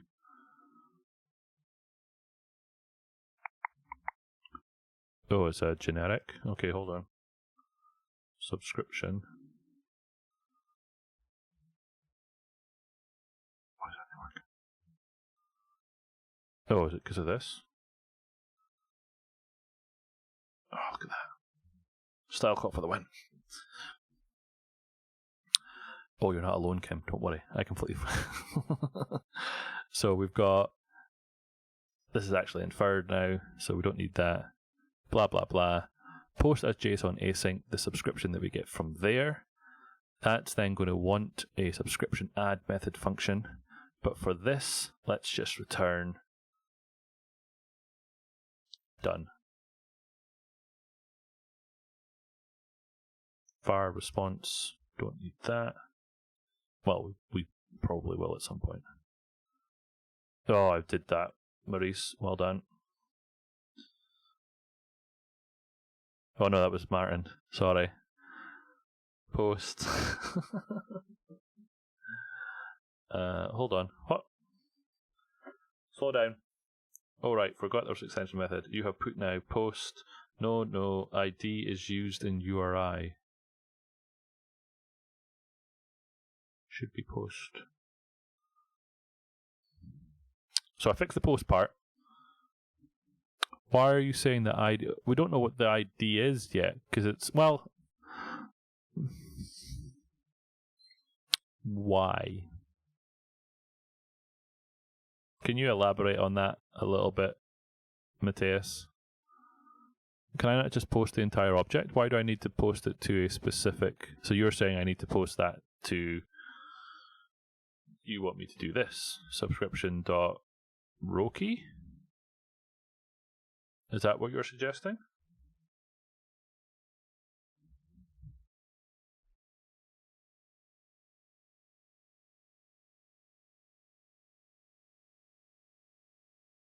I'm going to wait for a response before I do the next part.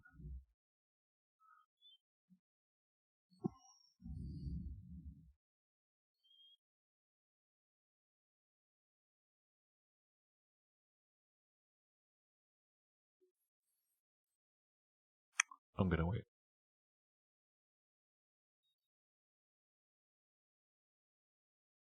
Okay, I'm going to need you to elaborate, Maurice, as well.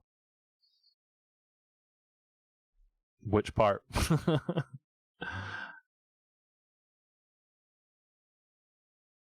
I mean, at this point, the only thing I'm actually really interested in seeing is whether or not the subscription comes through correctly. So I'm just going to play this while there's some responses in the chat room.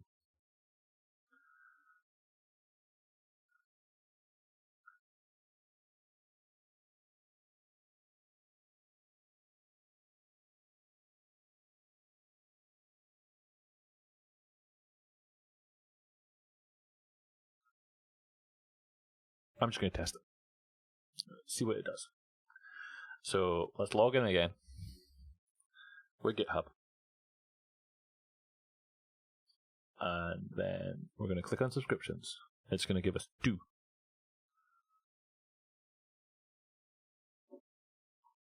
It's going to give us 2. We're then going to click on create new.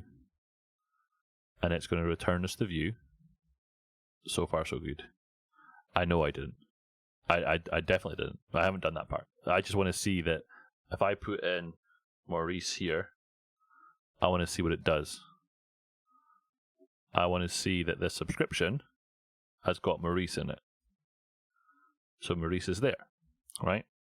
Then if I do the partition key, it's populated it.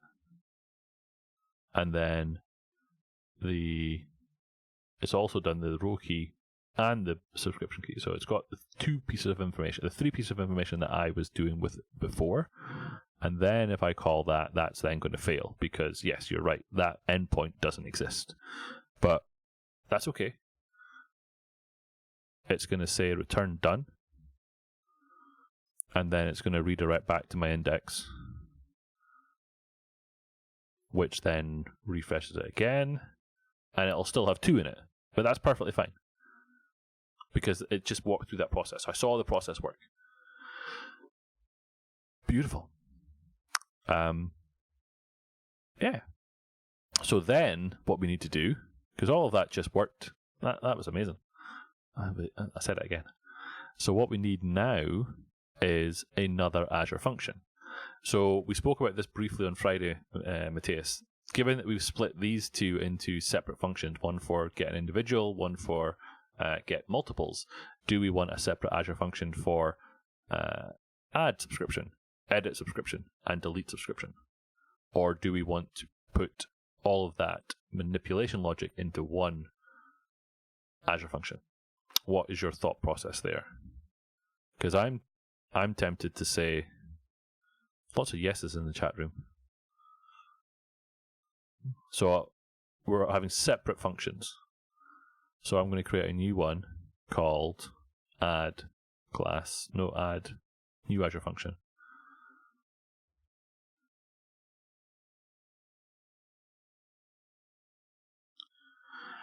That different functions, verb is part of the root. Okay, so let me do that. Let me finish this then. So this is going to be, well, you want the verb as part of the root? Verb is part of the root, yes, okay. So let's say add subscription. Add subscription. HTTP trigger. And then this is going to be name of again. Name of add subscription. So this is going to be post. This is going to be the root that is. Oh, hold on. I've just caught up with what Matthias is saying there. So you're saying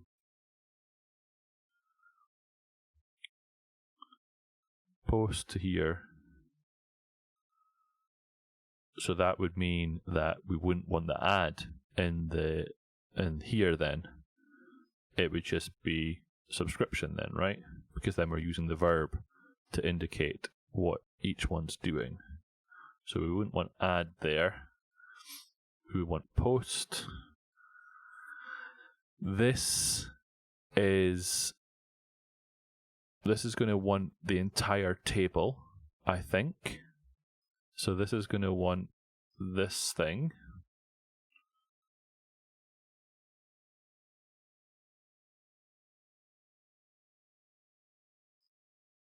This is going to want that. I'm going to take this stuff out. Cloud table. I'm going to remove these unwanted things here. And then I'm going to want a subscription. So I'm going to assume that I'm going to get a subscription. Or can I? I do have that. Can I just get a subscription, or how do I get the post body from this Azure function? Do I need to get it from the request? That's already been suggested. Matthias, Marie suggested that we need to add style cop here, and he's absolutely correct. How do I get the request body? Do I get it from here, I guess? Yeah, I think I will. So var subscription is equal to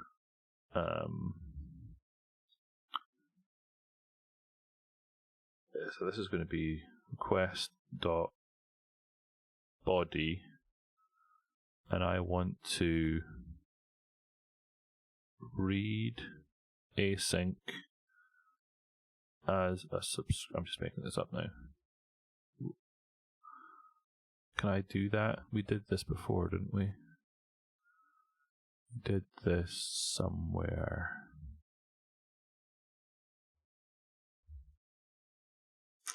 Where did we do something similar to this?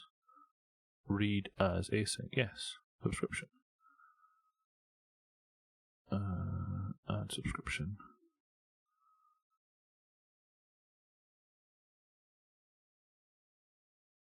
Read as async subscription. I think I'm just missing that one. Oh, hold on.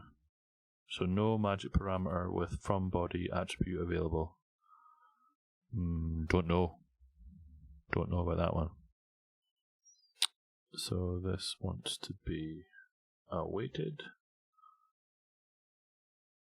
That will mean read a sequence of bytes.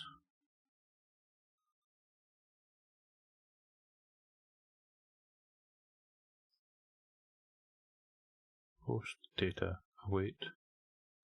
Oh.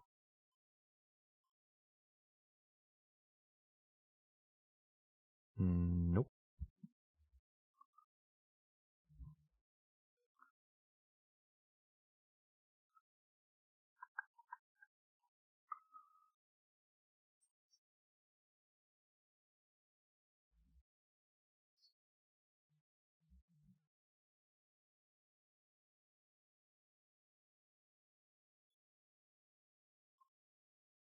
No.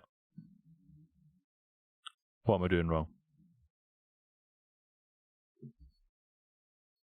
Oh, hold on. Oh, that's what I had. Or read at.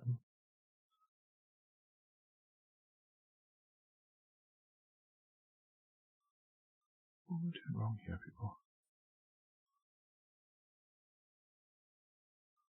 What were we using over here? We were doing response.content.read as async. But there is no on the request, it doesn't have that. So asynchronously reads a sequence of bytes from the current stream and advances the position. Oh, it doesn't have a generic on there. It doesn't have a read as, so it can't do that. So I'm going to have to dig into... Hold on. This is what I was probably going to go and find. I always have to look this stuff up. Blah, blah, blah. Which one have you sent me to? This one? This one. I'm going to take this. Oh, I see.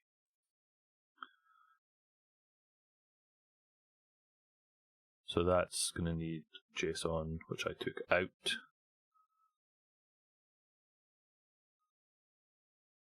I'm going to put body in here then.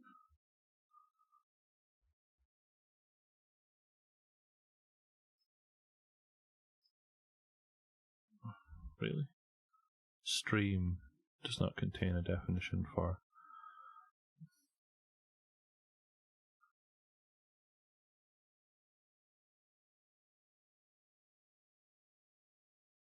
Oh, look at that. Look at that. Good catch. Good catch. Let's copy that again. Put this back in. Okay. So then that will give me... It's a dynamic. So deserialize has that on it, right? So our subscription,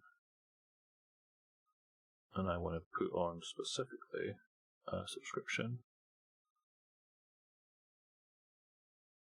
then I should be able to do subscription table dot create if not exists async.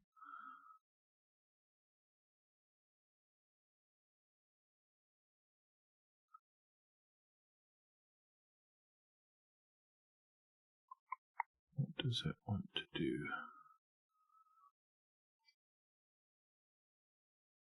This was the example. Oh, this is where.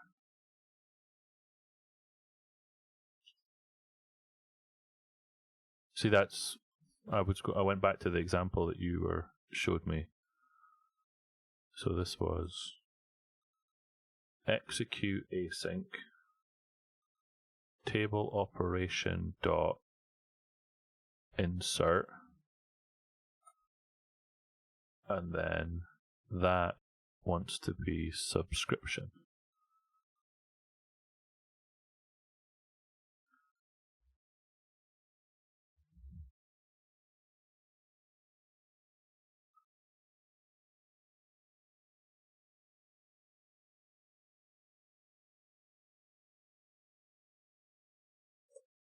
Var result is equal to.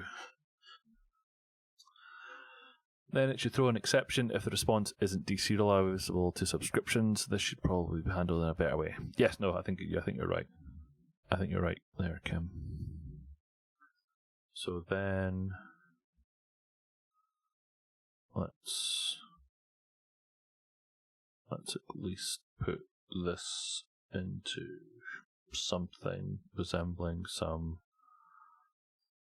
error handling. And then that's not going to be a throw at that point.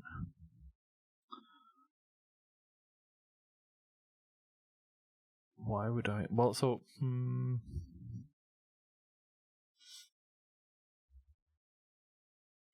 normally when I do something like that in an API, I don't return the entire subscription, or the entire object, I just return the identifier.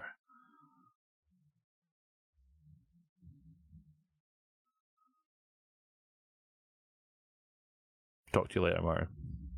Yes, no, I don't disagree, Kim. This needs to be handled elsewhere as well, but this was specifically around the what to do if it didn't work at the execute into the table. But we should probably put everything into.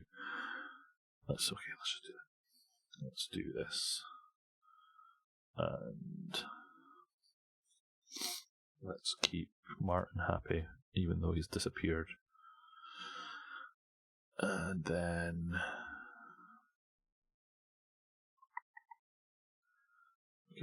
for now, let's just return the subscription. We'll have that debate later.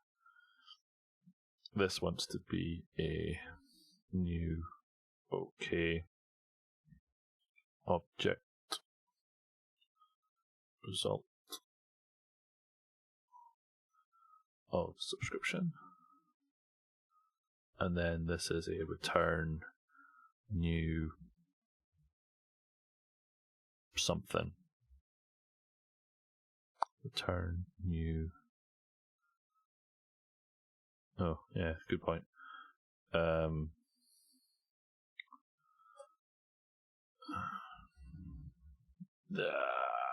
don't know what that would be.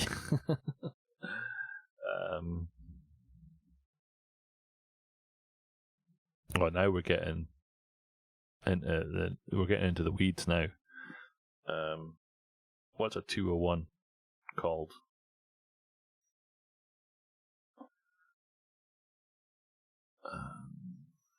Something with created, I think. Could be. Created at action result. There we go. Status code created.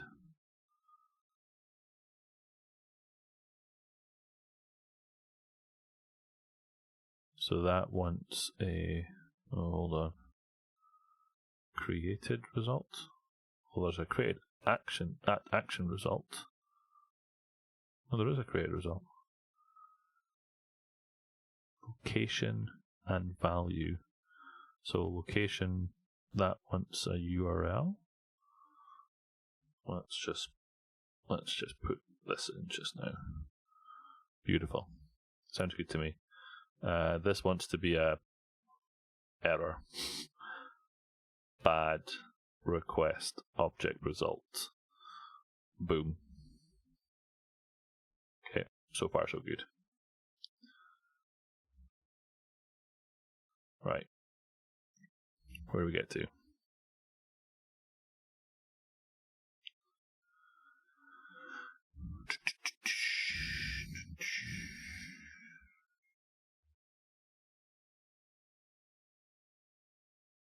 Well, no, it did have a second. It does have a location property. I would just need to decide what we want to put into there. So I'm wondering whether that would come down in the header. But for now, let's just see if we get into here, shall we? So let's kill off some of these and run my API.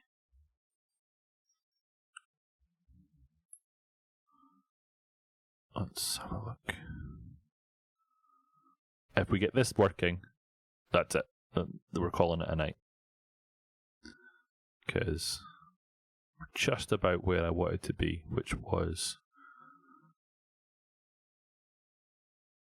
showing the UI and adding things in. So we're just about there. So let's go back to our devgep site, and then let's run this. And let's see what it does.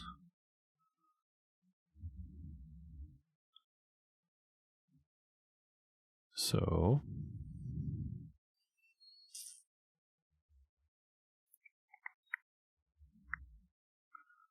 is it running? Nope, not quite. Come on, there we go.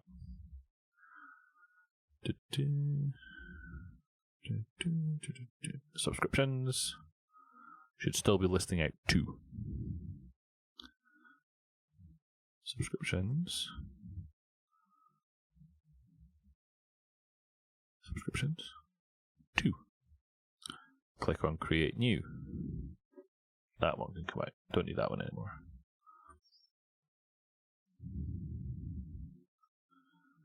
So the recipient is going to be, because Maurice was the last person in the chat room, let's do Maurice. That's going to come into here. And that's us into the service. Posting to subscription. That should take us into the API project, which it did, right? So our data, we're reading the content with read string as async. So that's got a bunch of stuff in it.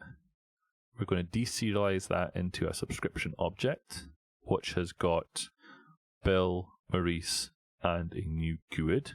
So far, so good. That's then going to attempt to add it. Ooh, it might have just added it. Let's have a sneaky peek. Refresh. Bill and Maurice, look at that. Oh, look at that. Run that. So now when we go to the site, that's now calling our get subscriptions. And we do that. And now we have 3 things in there. Look at that. Look at it. Look at it. Amazing. Amazing. Maurice is now saved in the database forever. Okay, so let's go back to something that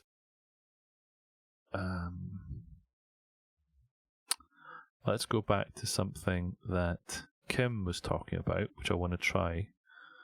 So if I scroll back up a bit in the chat,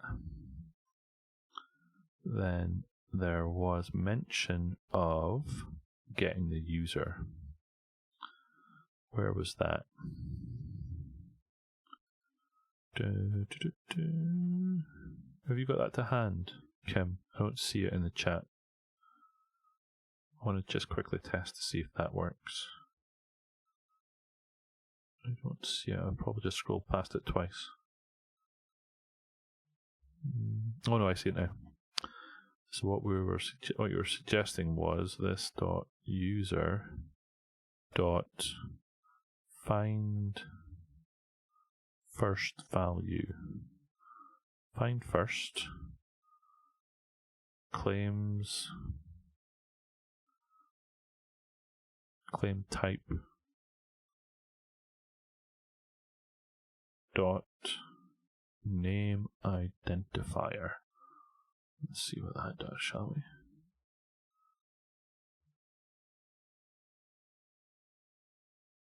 Current process type claim to string. That's fine. So let's just see what it comes back with actually. So let's do this, put that in there, and then user dot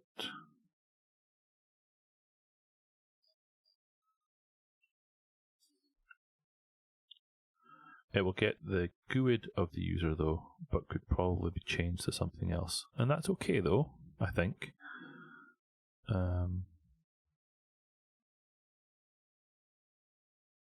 That's okay.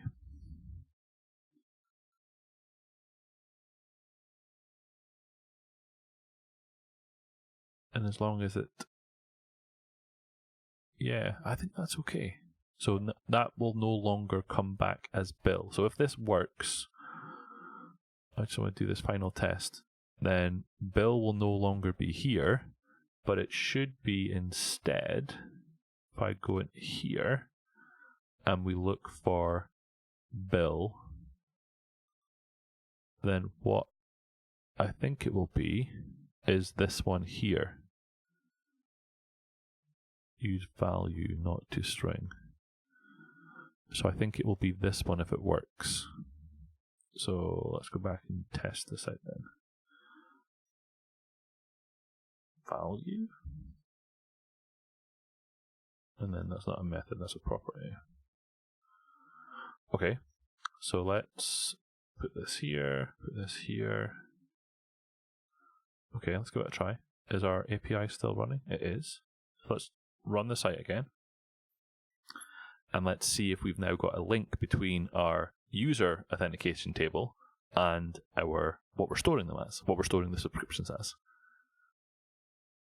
And let's see what that comes back with. So let's go back to subscriptions. We should still have 3. So let's take you off and let you run. We're going to create new. This time we're going to do Kim. And then this user claim has a value of, oh, it's the other one. I wonder.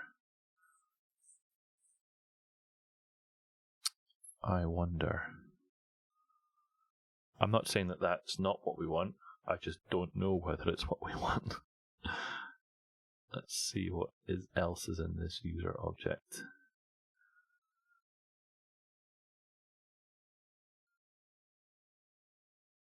I don't know, Kim. I don't know if it is or not.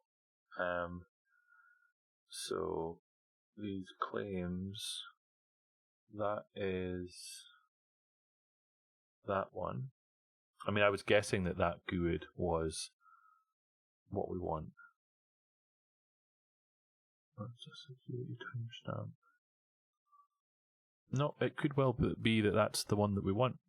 So let's run with it just now and say that that's what's going to happen. Right? So now in our database, we should have 5 entries, but one of them should have that in it. Look.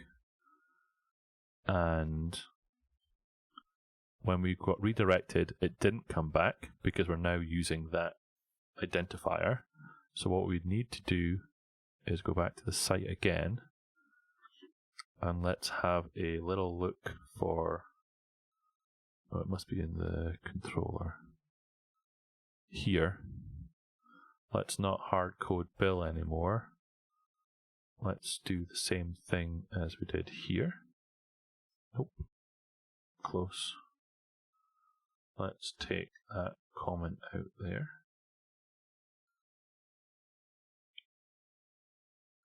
Let's put this in here. And let's put in user identifier. And let's put that in there.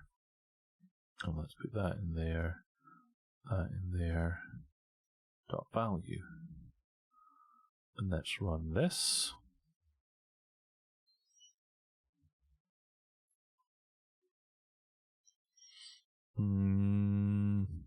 Maybes. Not right now because Dupe Finder isn't running as part of this build. But yes, you're right. It may well kick in as part of the overall build.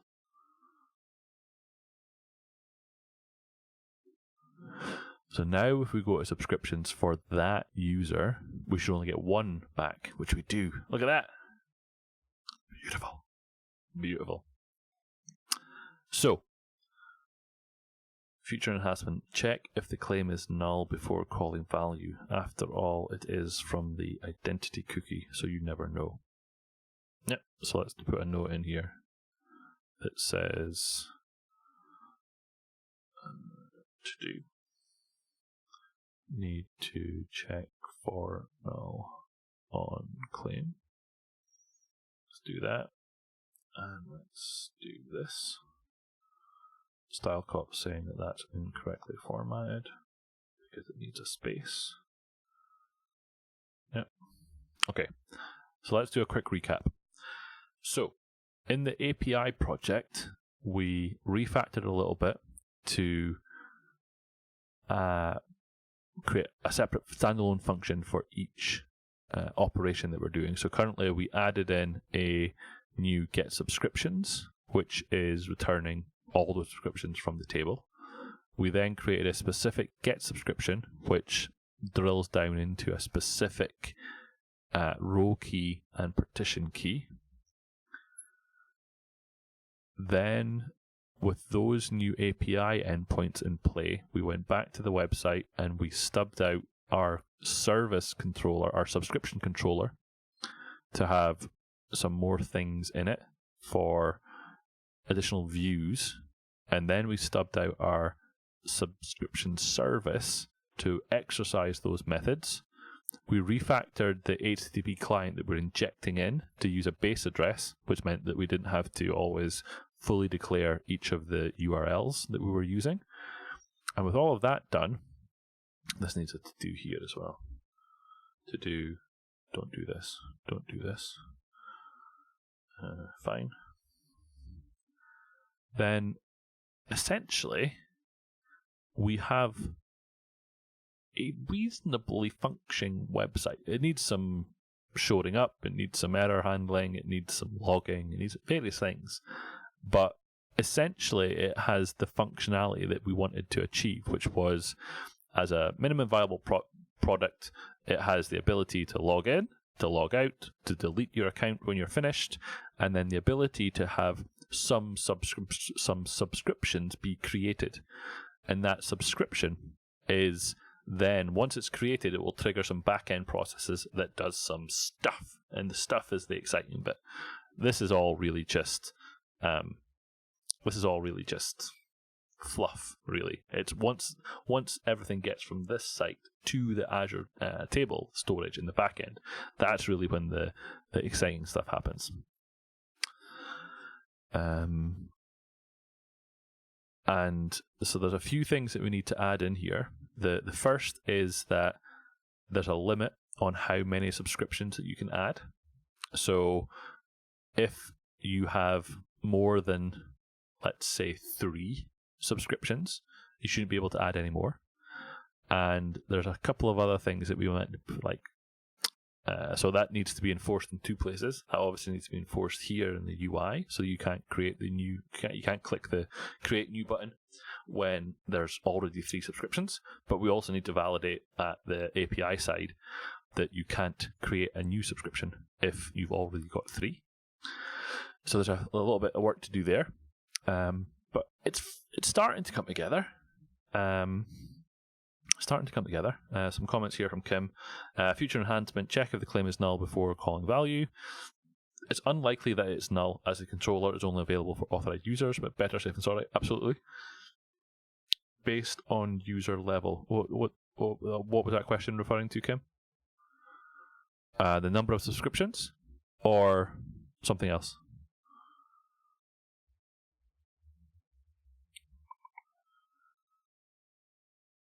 So there's it.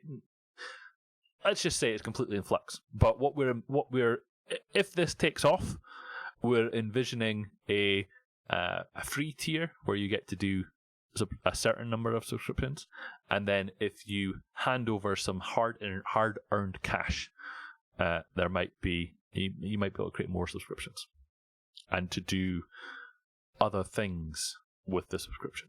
That's so teasing, but yeah, we're still not ready to tell people about it yet.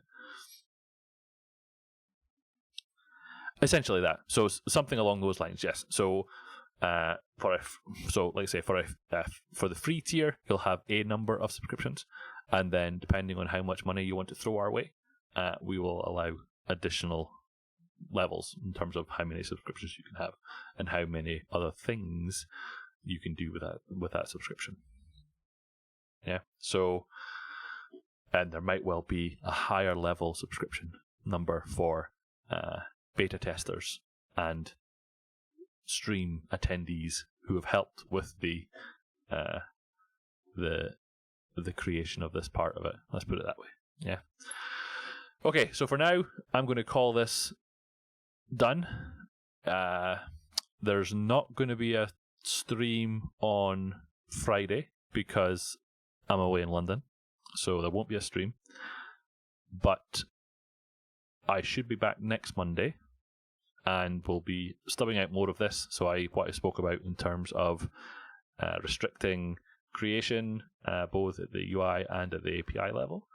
And then from there, I think we need to get Matthias, if he's still in the chat room, we need to get Matthias on the stream so that we can start to put together the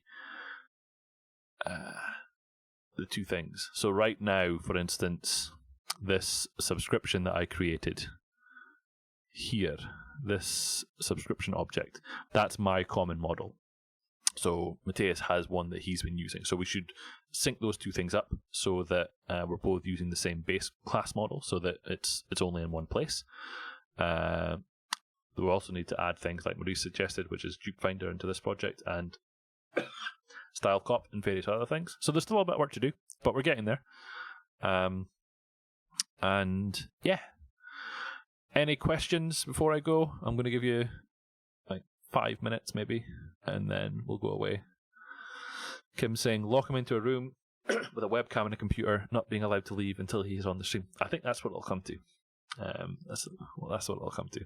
But I think we're getting close, Matthias. I think we're getting to a point where we might have something that we could maybe introduce some beta testers to and see what they think of it. Get some feedback. If nothing else, I've learned a fair bit about the new ASP.NET MVC stuff and this Azure function stuff in terms of creating API. So if nothing else, I've had fun. Thank you very much, Maurice. I'm really looking forward to the course I'm going to. So I'll tell you all about it once I'm back. Thank you very much, Copper Beardy. Appreciate you joining. And yes, functions are magic. Or where's my? Let's bring that up again. Where's functions are indeed magic.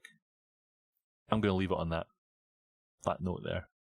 Right. Thank you all. Thank you very much for joining. Talk to you next Monday. Bye bye.